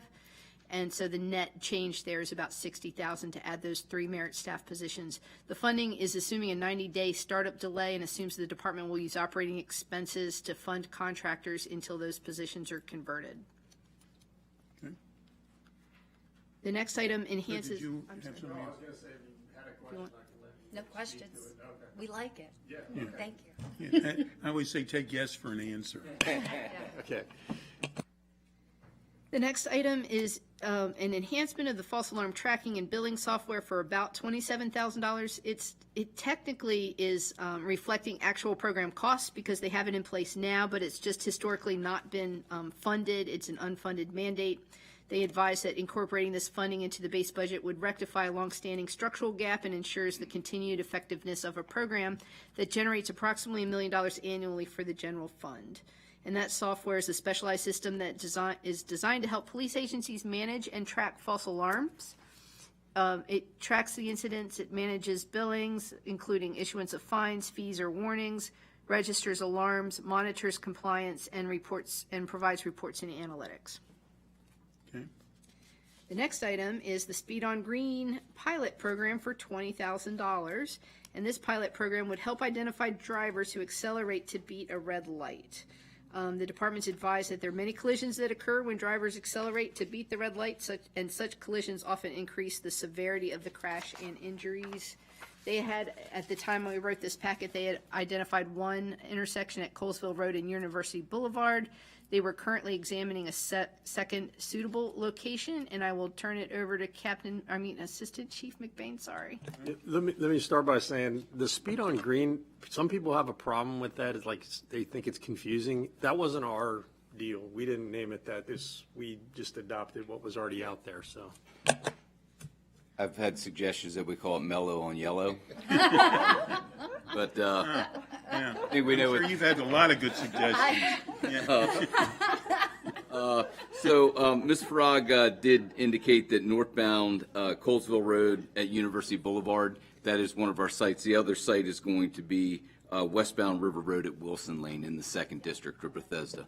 And just so you know, we just like all of our automation, it's all based on data. We work with State Highway Administration, we work with Montgomery County DOT, and we come up with the data based on crash data where these it's most appropriate for the automation to go into effect.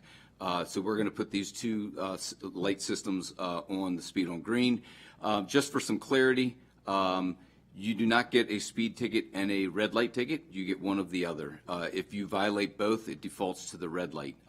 But while that intersection is on Speed on Green, it is actively doing speed enforcement as well. So while that light is green, it's acting as a speed camera at that point. So I believe we will see some good numbers there for hopefully reduction in crashes.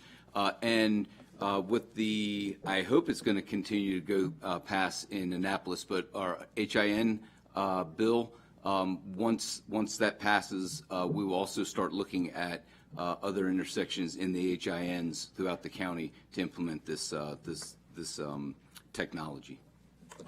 HIN, high incident. I apologize.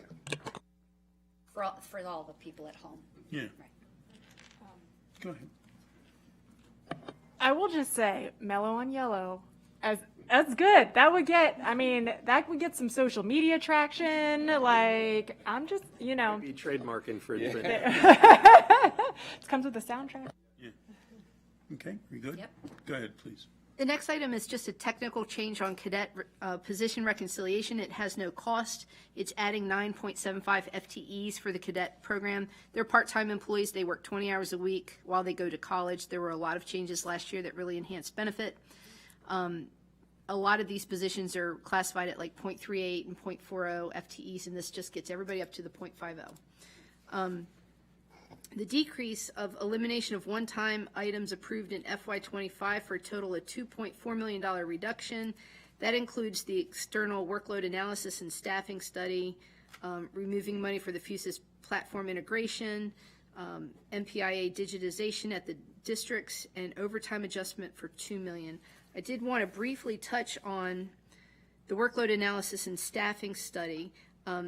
They've undergone they're currently undergoing the staffing study right now of the Investigative Services Bureau. They've also advised that they can provide a patrol staffing analysis to the Public Safety Committee in June, which it can conduct internally using patrol analysis and deployment software.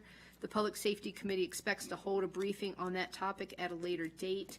This was initially meant to look at the fact that they were having challenges recruiting and retaining police officers and better look at existing staffing and how to redeploy those most efficiently to meet their mission.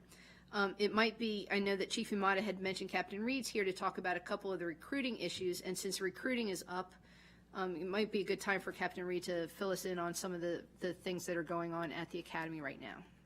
Please, Captain. So one of the big things that we're really excited about is our UMGC conversation that we're having, the University of Maryland Global Campus. When I got to the Academy of July of last year, I really wanted to find colleges that we can network with to empower and educate our officers. Where some of the colleges like Bowie State, Maryland would offer 15 college credits, nobody would want to really know what our curriculum was about. Maryland State Training Commission requires an academy has 750 hours of academic instruction before they go on the road. We do 1,050, plus 4 additional weeks of additional training in conflict management, deconfliction, and other things before they go out on the road. UMGC came over and we showed them our curriculum. They were so impressed about what we had done, whether it goes to constitutional law, Maryland law. They said, we will give you 60 college credits for the completion of your for your academy and FTEP program, which is the FTO. Plus, we're going to give you 30 additional credits for officers that may have an associate's degree but haven't completed their bachelor's degree from all the training and experience that they had. They're going to waive the admission fees, and they're going to give a 25% reduction in tuition costs. And so basically what we have found is some officers, especially in our municipalities, that haven't had the time or the money to go to colleges to get their 60 college credits, have made exceptional officers in those municipalities.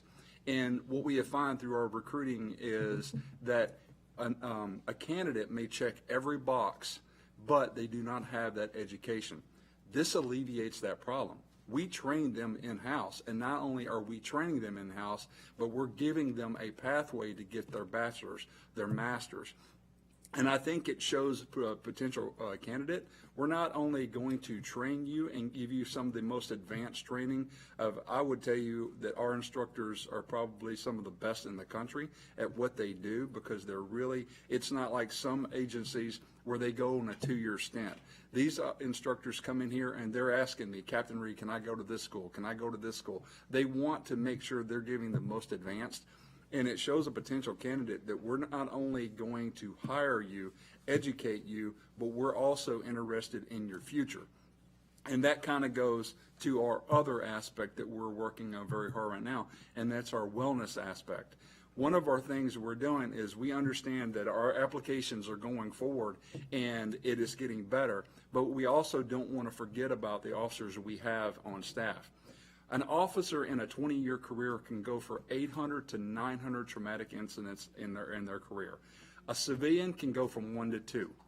So what we have done is we have learned that they can have compassion fatigue.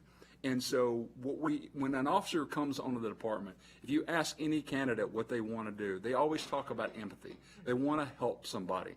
Well, it's like a class that we were in today, the instructors were talking about. Over time, and that compassion fatigue, it goes from empathy to sympathy. And the difference is empathy is, I see you're in trouble, I want to help. Sympathy is, I see you're in trouble, but I'm glad it's not me. And so what we want to do is we're giving them a place to download all that baggage that have went through a traumatic incident, and where they come in and they actually talk to some. Dr.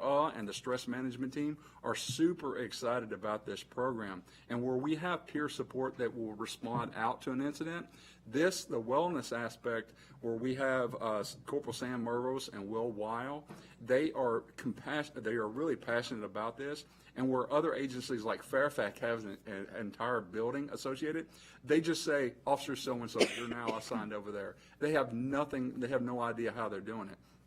we take that information and basically bring them in and give them a place to decompress. We've been doing this since 2022, and we go to other agencies and these committees and we talk about what we're doing. We're so far ahead of the game, it's not even funny. And I really want to make sure we keep our foot on the gas pedal to make sure that we're not only educating them to be the very best officers we can for our county, but we're also maintaining them for a career where they know that if they need help, they can get help. Thank you. Thank you very much. It's impressive, to say the extreme least. And if I could just add, the UMGC partnership allows us to it's twofold, as you've heard Captain Reed say. It's the officers that opens the door for them to come in, but then also assist the officers that we already have. And it accomplishes this. One of the fears both President Holland and I had was the appearance of lowering our standards. We're not lowering our standards. This partnership allows us to do all these things and not lower our standards. So it's good. Please. I just want to thank you for using the phrase compassion fatigue. We had a town hall that Councilmember Mink organized in White Oak. It was actually the first night I met you, Assistant Chief McBain.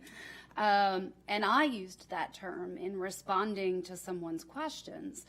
And someone in the audience was sort of live tweeting the whole thing and thought that was something I had made up. And I had to explain, no, that is a medical concept in peer-reviewed literature, and it affects police, it affects fire, it affects EMS. It even affects, I have our animal services folks back there, dispatch, yes, because especially, and people don't think about this with our 911 call folks, they hear the incoming, they don't get that closure of the resolution, right? It's a lot.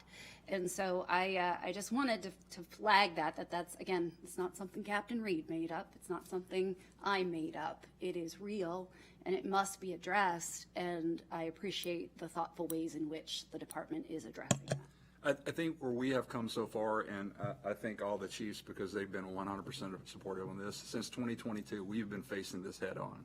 We call it suicide prevention. We don't call it, we go to other these other meetings and they call it brain renegotiate. You can't beat around the bush because you lose the officers. You have to call it what it is. I have an officer up there that's on the temp that, God bless him and his family, but his son committed suicide. He talks about that and the impact it had on his family.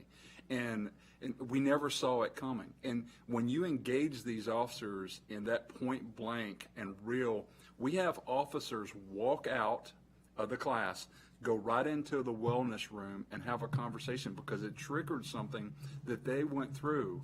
And they said, I have been waiting to get rid of this for years. Yep. And that's what that is. And did we just save that officer's life?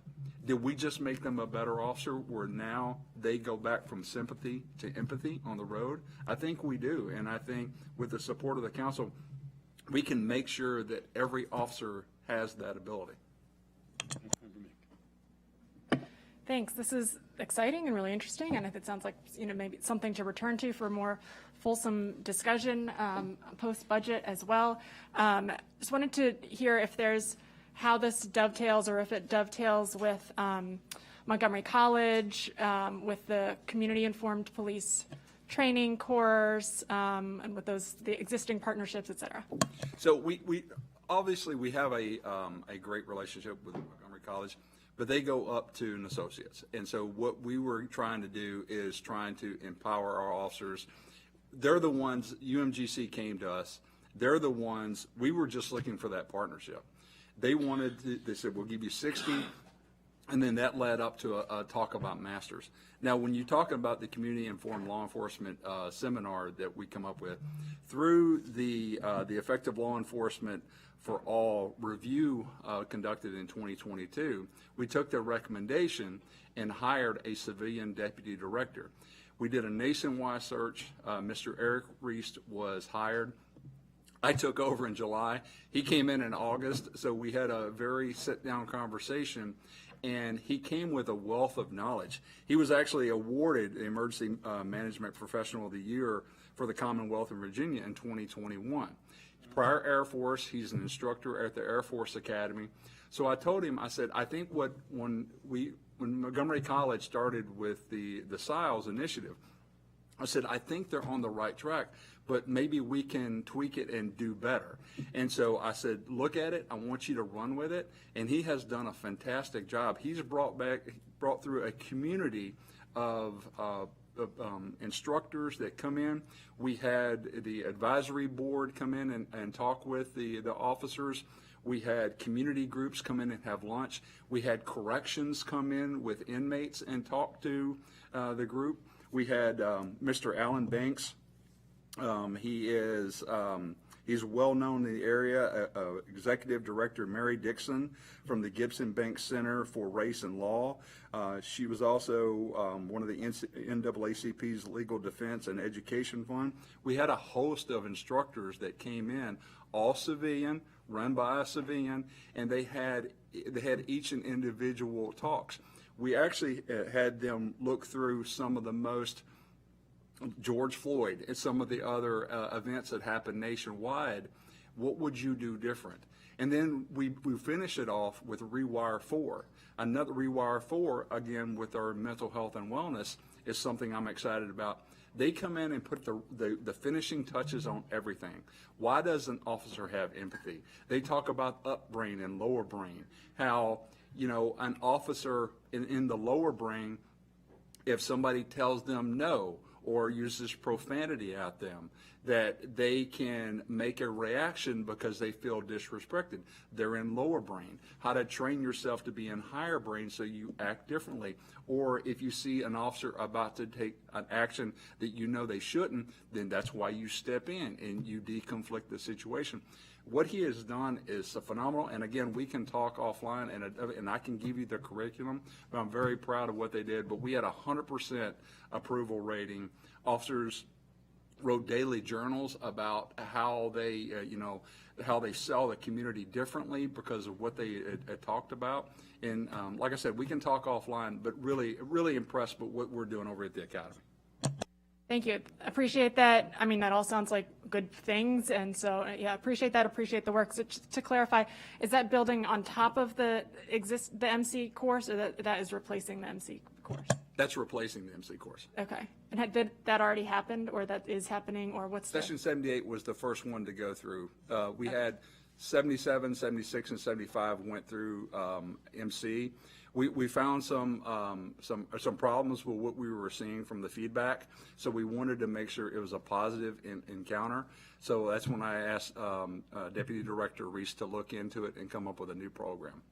Okay, got it. Thank you. Yeah, I think let's definitely come back to this, because this is news to me that I think will be of interest to people who were engaged in the iteration of the bill that originally generated that. And there had been a lot of positive feedback as well. Obviously mixed experiences, but a lot of positive feedback related to that course as well. So it would be great to get the details and talk more about that. And 78 has already graduated, right? Yeah.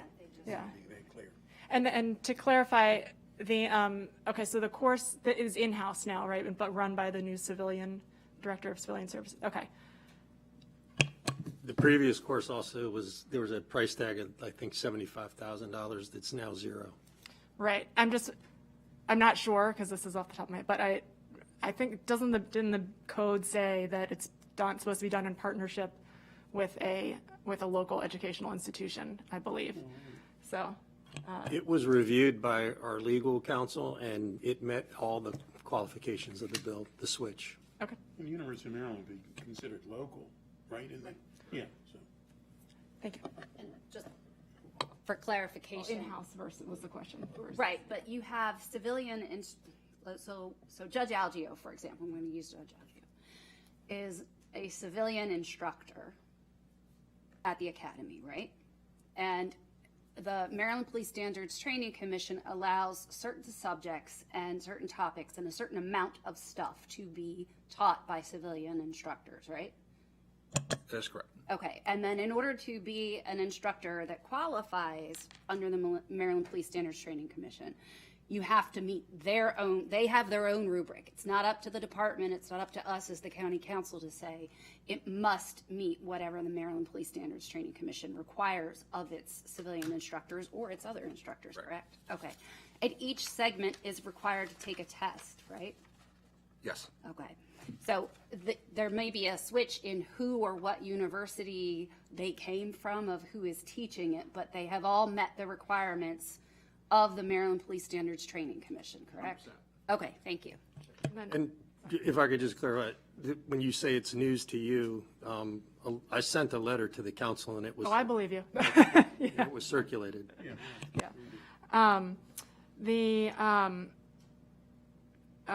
Sorry, and appreciate that comment also. And my question was in regards to the county code about the program being done in collaboration with a local educational institution. But just to clarify, look forward to coming back to that. Thanks. Please. Really quickly, the overtime adjustment is reducing $2 million. The total FY25 overtime budget was $13.5 million, but they've already spent $10.6 million through January 31st, and they project their total overtime to be about $22.4 million at the end of 2025, which means they might overspend their budget by almost $9 million. So this $2 million reduction is actually providing MCPD only with about $11.5 million for FY26 for budgeted overtime, even though expenditures will very likely be significantly higher. So I just wanted to put that on your radar. In terms of lapse, there are two lapse items, which are, the first one's basically a technical adjustment which restores FY25 lapse. They had taken $13.7 million last year in lapse. That's restored and it resets at the base. And so the total lapse adjustment for FY26 is about $20.3 million.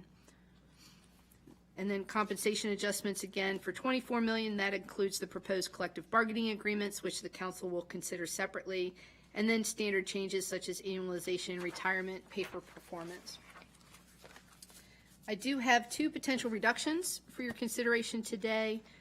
These are non-recommended reductions. It is just providing the committee and the council with some flexibility to look at their various ways to approach the budget this year, since it's very complex and seems to be constantly changing. The first one is to reduce staffing from a Montgomery Village team in the 6th district for savings of about $582,000 and 6 FTE. Those are sworn positions. Again, this is a non-recommended reduction. The Montgomery Village team is not currently staffed, and reducing it by 6 FTEs would eliminate 6 vacant sworn positions. It's not expected to have any impact on current operations, but it would hinder, or it could hinder future hiring if the department were able to increase recruitment. The second one is eliminating, I shouldn't put it this way, Assistant Chief Parker Lone called me this morning, eliminating a gang unit. But the savings, it would eliminate, if you choose to take this recommendation, 6 FTEs in the gang unit itself for savings of $803,000. My understanding is that there are at least 8 positions that are vacant. So my recommendation would be to eliminate 6 FTEs of that are currently vacant. So again, it doesn't have any current operational impact, but it could again hire or hinder future hiring if the department is able to increase recruiting. And then the last item for your consideration today is the CIP amendment that we brought back. It's a follow-up on the Outdoor Firearms Training Center. You reviewed this on March 3rd. The county executive's recommended amendment to this project pushed the entire spending outside of the 6-year expenditure schedule for fiscal capacity, not reflecting operational needs necessarily. So one of the things that you had asked about is what it would cost to add a new program of requirements to meet the current needs, because the site is old. It's got a lot of health issues as far as ammo storage and cleaning guns and what officers are subject to when they're doing those types of activities, whether or not it meets current OSHA standards or not. So I was informed that a new program of requirements would cost about $300,000. I did have some proposed resolution language related to that, since, again, the training needs have changed according to prior discussions with the police department. And if you chose to add this $300,000, I would recommend adding it in FY27. First of all, approving the amendment as submitted, which pushes all the funding out of the 6-year expenditure schedule, which I think was $5.9 million. but then instead do a program of requirements to see what they really need at that site. And part of the language I was recommending for inclusion as a budget resolution language would be that the new POR should ensure the new project reflects updated standards for training for the appropriate and accurate use of force, training for the appropriate and accurate use of de-escalation, training that enhances improved decision-making under stress, site safety for officers and others who use the facility, including health and occupational safety requirements, adequate, safe, and secure firearms and ammunition storage, and scenario-based training and readiness. And I'm very comfortable with what you've written. I think it's wrong, very wrong, that we keep pushing this off. And we keep saying, well, we're going to get to it next year, and next year never gets here. So I think that for training and for all those reasons that are mentioned, that we need to make certain that this it is on the list. And I understand it's, not going to be there this year, but it wouldn't be built in a year anyhow. So I think we need to get the updated information to see what we need and what we don't need, and then go from there. I just wanted to, Yeah. Ms. Joa, did I pronounce that correctly? I'm sorry. I'm sorry. She wanted, from Office of Management and Budget, just wanted to speak to this a little bit. Okay. If somebody could make room for her at the table, thank you. I think it should be noted the chief got left. Wow, you're impressive. Thank you. Yeah. Makes you feel at home, doesn't it? Doesn't it, Chief? Go ahead. I just wanted to say something, again, Veronica Howard from the Office of Management and Budget, and I just wanted to say something about the other potential reductions, which are eliminating vacant positions. These positions have already been taken into consideration in the determination of the lapse number. So I just wanted you to know, to be aware of that, since you're the decision makers. And I appreciate the clarification. I still believe that for the outdoor range that we need to put that on the right list, and for the other, I guess, suggestions is the reducing the staff from 6 to for Montgomery Village team, and the eliminating the gang unit. And I did want to point out that Assistant Chief Parkalone is watching you, Ms. Frog. But I reluctantly go along with that. But I, again, as we said in the very beginning, if air recruitment can get to the point that we can hire more people and get to that moment, I believe we need to immediately have discussions and ask for supplementals and get this accomplished. But at this point, I think it's a reality. We're not going to be able to hire this many people or get them through the program now. So it's a reluctance. That's right. Okay? Yeah. Thank you.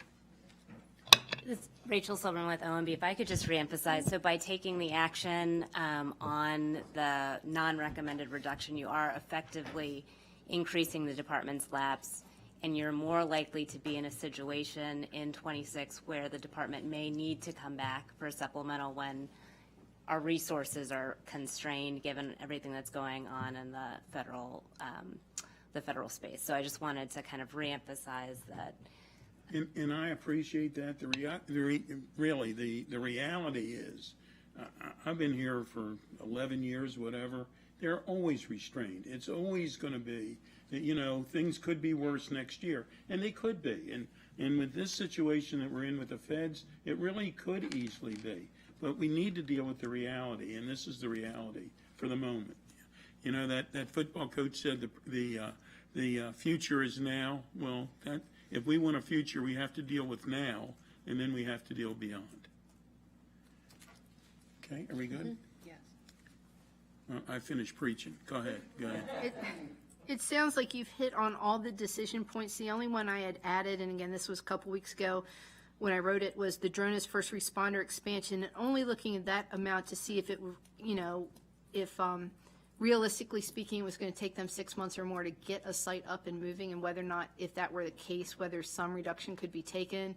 But as Captain Paserno stated, everything's in flux. Some things could happen very rapidly, actually. So Yeah, I can certainly understand why you put this in here, given the delays with Bethesda, but also knowing that we have some flexibility to move Gaithersburg's stuff down and shift, and certainly that the Germantown site is one where you could use the non-manned deployment. I don't want to call it drone in a box. I'm not going to say that. I just did. Anyway, but I think we should leave that and not take that. We do want to allow for that and not assume a lapse on timing for that. That's all I have. I'm recommending approval as the rest of the budget is submitted. Very good. Did everybody get a chance? I guess Assistant Chief Frank. Yeah. I've done the talking for 4 years, sir. I was very happy to see everyone bring everything to conclusion here. Yeah, well, that's one of the best speeches ever. Yeah. Assistant Chief Parker Lone, did you have anything to add here? I can see you looking over their shoulder. Oh. Yeah, I would just like to add that I'm going to be here for a little bit over a year, but I still would like to, if the staffing improves, to increase the gang unit, those members that we've lost. So And that we is. don't disagree with you. We don't. Thank you. Anything else? That's all for that report. We're good? Thank you. Thank you all very, very much. We appreciate you every day. Chief Yamada, you don't get to leave. Nope. Because you have 911 fee. Thank you. Yeah, the 911 fee. The next item is the 911 fee increase suggestion, and I guess it's the same, almost the same panel. Thank you. My timing projections. Did you want to lead us off, or Ms. Frog is going to lead us off? I defer to Ms. Farag. Yeah, we do too. So on March 14th, the executive transmitted a proposed resolution that would authorize the county 911 fee to be increased from 75 cents to $1.47 on each telephone subscriber. That's estimated to add an additional $12.5 million to close a projected gap between expenditures and current collection levels for emergency communication center operations. Our fellow council attorney, Jim Urgazalek, is here, and he reviewed it for legal sufficiency. I do have a little bit of information on this. The most common county fee is $1.50 across the state. 9 jurisdictions currently charge that. The highest fee so far is $2.25 in Frederick County, and 8 jurisdictions charge the lowest fee of 75 cents. Just very quickly, the summary of committee decision points is on page 4. You could not approve the fee increase, which would result in a $12.5 million funding gap, since the CE's recommended budget assumes approval. You could approve the 72-cent increase to align revenues with expenditures, and/or something that Jim has talked about, reviewing and setting this structure up to review and approve the fee on an annual basis to ensure that it stays aligned with actual expenditures. And I'm just recommending approval of the increase as submitted. You know, the whole idea for these increases in fees that we're looking at in general, I've had great angst with. I think that we're stretching people as far as they can possibly be stretched. However, on this one, we're talking about 75 cents or 75 cents to go to $1.47 per line. And because of the way that we now receive calls for, everybody has a cell phone, so therefore you have that much more of people who can immediately let people know that they're in need of assistance. We now do texts, and we do all of these other things, and it costs money. I mean, I was just over at the call center, the 911 center, and how in the world they keep everything straight. And how in the world you, and both of you, in that corner over there, keep everything straight is amazing. It absolutely is amazing. And you're saving lives on a momentary basis, every minute of the day. So as much as I don't want to raise fees in general, I certainly am in favor of this fee being raised. I think it literally will save lives. I don't know where anybody else is. Yeah, I'm We're good good? to approve it. Yes, please. Just one thing I would note, just from the legal perspective. So the authorizing language for the fee increase is in Maryland Code Public Safety, Section 1311. And the way that it's written is that it says, except as provided in the subsection, the county 911 fee imposed by a county may not exceed 75 cents per month, et cetera, et cetera. And then the exception to that is if revenues attributable to the county 911 fee for a fiscal year do not provide the revenues necessary to cover a county's operational costs for the 911 system for that fiscal year, the county may, for the following fiscal year, impose a county 911 fee sufficient to cover the county's projected operational costs for the 911 system for the fiscal year, et cetera, et cetera. And so my recommendation would be, as I don't recognize the administrative burden, I would recommend that this resolution be for specific to the upcoming fiscal year, rather than the current resolution that this is updating was from 2003 or something like that. But because the way the state authorizing language is worded, it's very specific about covering the operational costs for that fiscal year.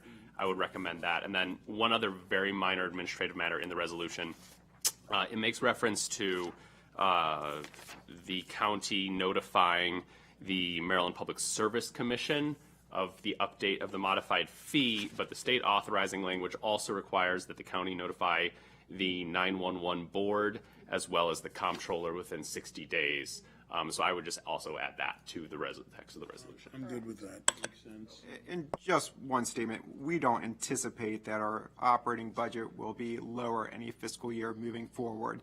So most likely it would be a request to either stay the same or increase in future years, as our operating expenses are going to increase over, every fiscal year. And, this panel, I didn't get to introduce himself. There's some new faces on, not new to us, but new on the panel.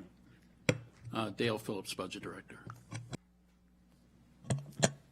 Good afternoon, Tamara Maldonado, Deputy Director at the 911 Center. Good afternoon, Jennifer Reedy. I'm the new ECC Director. Are you actually working now, or are you? I am. You're back. Yes. You're here. Three. Well, welcome to Montgomery County. As soon as you got here, we talked about raising the fees. So that has something to do with it. So thank you. Thank you all. Okay, are we good? And we're going to do it the way that you have suggested. Some changes in the resolution language. Yes. Thank you. Okay. One left for you before animal services. Prisoner Medical Services, NDA. Yeah.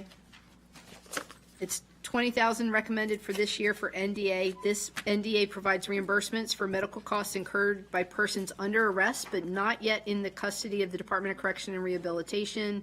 They have to pay these medical costs no matter what, and there's some expenditure history for you on page 1. I'm recommending approval as submitted. Good. I think we are going to be Yes. a 3-0 on that one. That's Thank the you. fastest thing of today. Okay. You're Thank you welcome. all. Thank you everything you do. And next, we're going to have, and last, might we add, we're going to have, for the day, the animal services.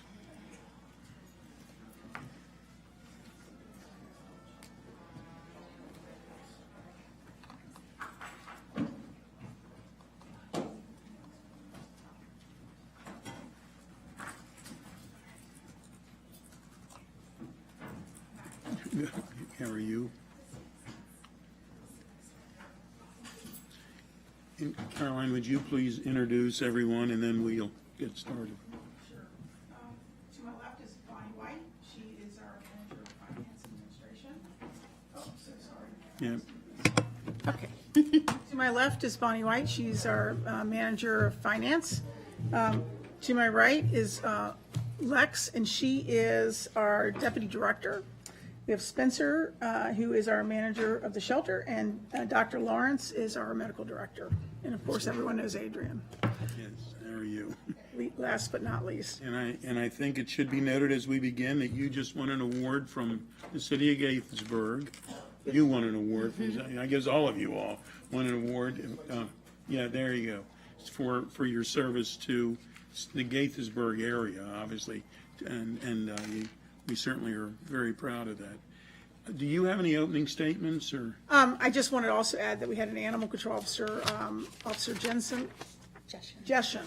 Sorry, I always want to call him Jensen, but he just won the National Animal Control Officer of the Year award. Wow. So they're doing a lot of really good things over there at OAS. Absolutely. No, other than we're very excited to be here. We know that this is a very difficult year for financing any community, but we are excited for where we've moved our program and where we're heading. We're moving towards a human animal support service platform, which addresses issues at the grassroots resource issue problem before it becomes a problem, a criminal problem. And we hopefully will keep families together. So I'm going to pass this on to Adrian, because I think you're next, right? You have to present the budget. Oh, Logan. I'm sorry, Logan. Logan, please. Good afternoon. For the Office of Animal Services, the county executive recommends an increase of $502,521, or 4.79%, from the FY25 approved operating budget.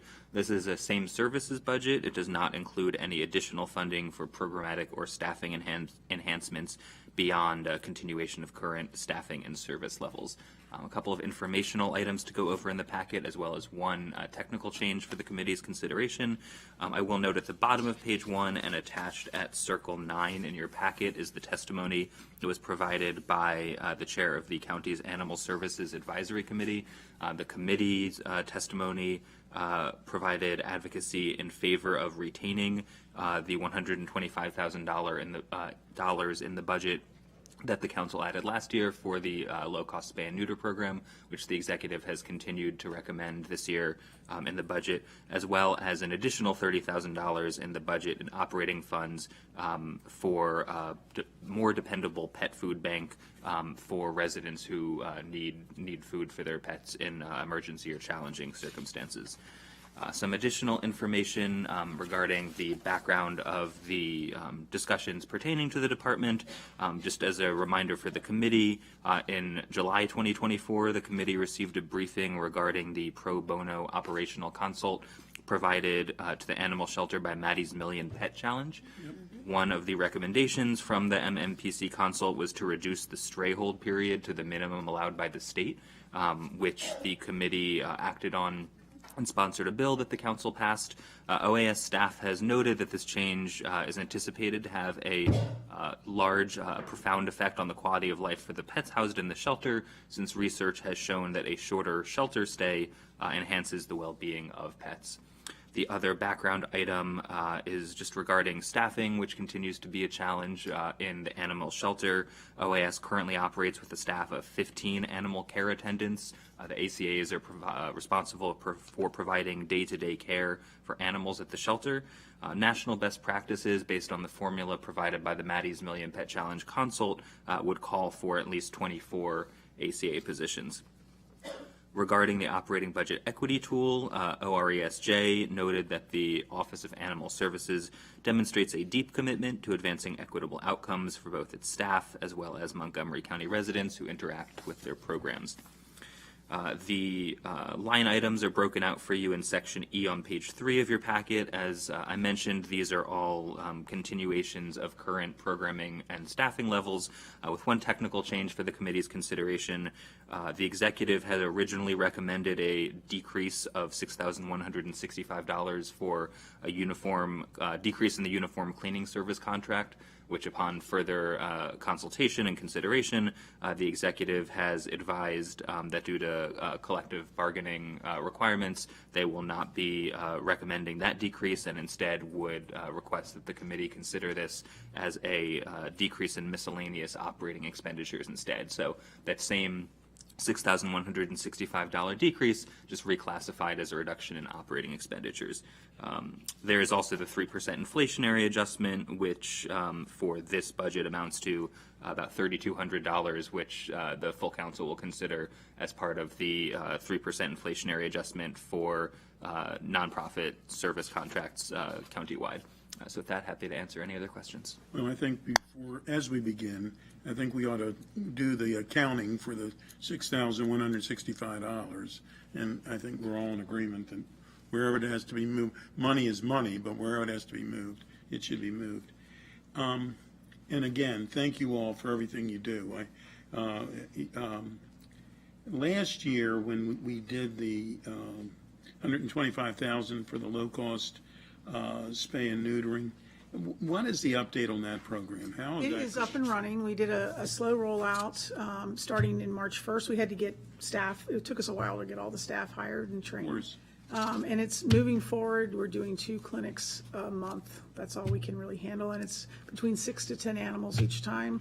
We're having a hard time screening those animals. We don't have the infrastructure to screen the candidates for that program. So our admin team is doing the best they can, but people aren't showing up, or they get here and the animal has medical issues that we weren't made aware of because we can't consult with their vets as much and stuff. So, so sometimes we might have 10 animals scheduled, but only 3 actually end up with surgeries. So it's just been a little bit slow, but it's rolling out. Well, and of course, it's not going to be for this budget. This budget is something and again, but I think we should, 6 months from now, whatever, have an update on where we are and what it would take to enhance the program and to let more people know about it. I mean, I know that was the desire all along, but I do think we need an update at some point on that. So we've been really, really careful. We are going to do a public press release. We've done one press release because our intention is to move the program. With the economy being like it is, and our community has taken a tremendous hit, animals, we're going to feel the impact first. We really are. And animals are truly a part of someone's family. No question. And so when people, this is why the food pantry has come up and other areas have come up, when you have to choose between feeding your pets or feeding your children, the pets end up at the shelter, which ultimately is going to cost the county a lot more money than even that pet pantry is going to cost. We're really moving our program towards a more community-centric programming that in the sterilization clinic's part of it, but we're also looking at expanding our vaccine clinics so that it's not just rabies that we're offering all core vaccines to people who need help so that they can be safe in their community. And I think it's really, really important that as an organization that we start looking at these programs and really think about this. But with that, there are staffing issues. We can't ramp up our sterilization clinic any further. We have to be right now. I have a medical director who, bless him, makes very good money, but he's doing all the administration for that team, including scheduling, purchasing, managing his own contracts.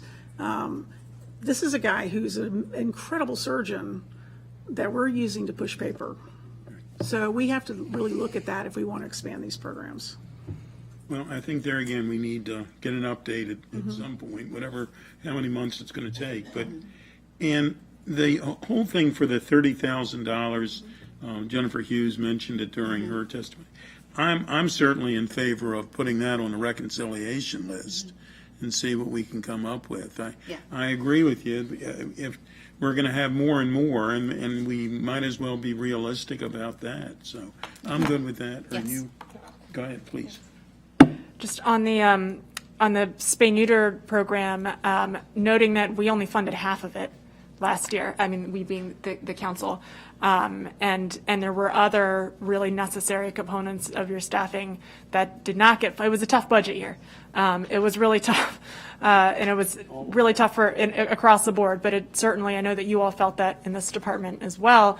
But yeah, we funded half that, rather the request of that program, as well as not funding several other key positions. And I know that you all have worked, I'm just really impressed at the work that you all have done throughout this reorg to really just be as efficient as possible and get those necessary components in place and still find a way to get this program off the ground, which has been really mandated and so called for by the community and needed. And so I know that you're starting small because that's all we have funding to do, and it will get more it's going to be more efficient once we're able to scale it up a little bit, and I wish we had the funding to do that now, but I'm glad we're going to return to it. But I just want to commend you all for the work that you have been able to do to get that off the ground and get all these other necessary pieces in place to serve our community as efficiently as possible last year, and thank you. We're good? And then the whole idea for the animal care attendants with Maddie's group. Maddie Millions. The Maddie Millions, right, yeah. Had suggested. I believe that we can't do, we're at 15, you need 24. There's no way we can do the 9. But I do think we should do tranches to see if we can get 3 total, maybe a tranche of 2 and a tranche of 1 or whatever it would be, to see if there's a possibility that we can find something to give some relief. And I know that you have a lot of volunteers that help as well. We do, but they are a specialized group of Yeah. trained individuals that the volunteers just aren't that trained, and we can't always count on volunteers. So it's something that we do need to invest in. It was interesting listening to the police department talk about compassion fatigue. Animal control and animal welfare were recognized years and years and years ago. I'm 100,000 years old. By Tufts University. You know, you look pretty good. Thank you. It's a lot of surgery. So I was. Just saying up front, yeah. Appreciate that. Yeah. But seriously, Tufts University did studies back in the 90s, I think it was, that showed that people who work in this industry suffer more than any other profession. And they have, especially veterinarians right now, have super high rates of suicide. And it's because they're always understaffed. Their clients, they don't only know that they're going to die, they know who's going to kill them. I'm just telling you the truth.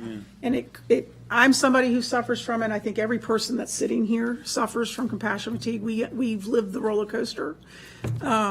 We do a lot of study with that, but I think the county owes it to the staff here to invest in them. Oh, no question. For sure. So I support that 100%. Sorry, went off the rails a little bit. No, it's, okay, are we okay with that one? Yes.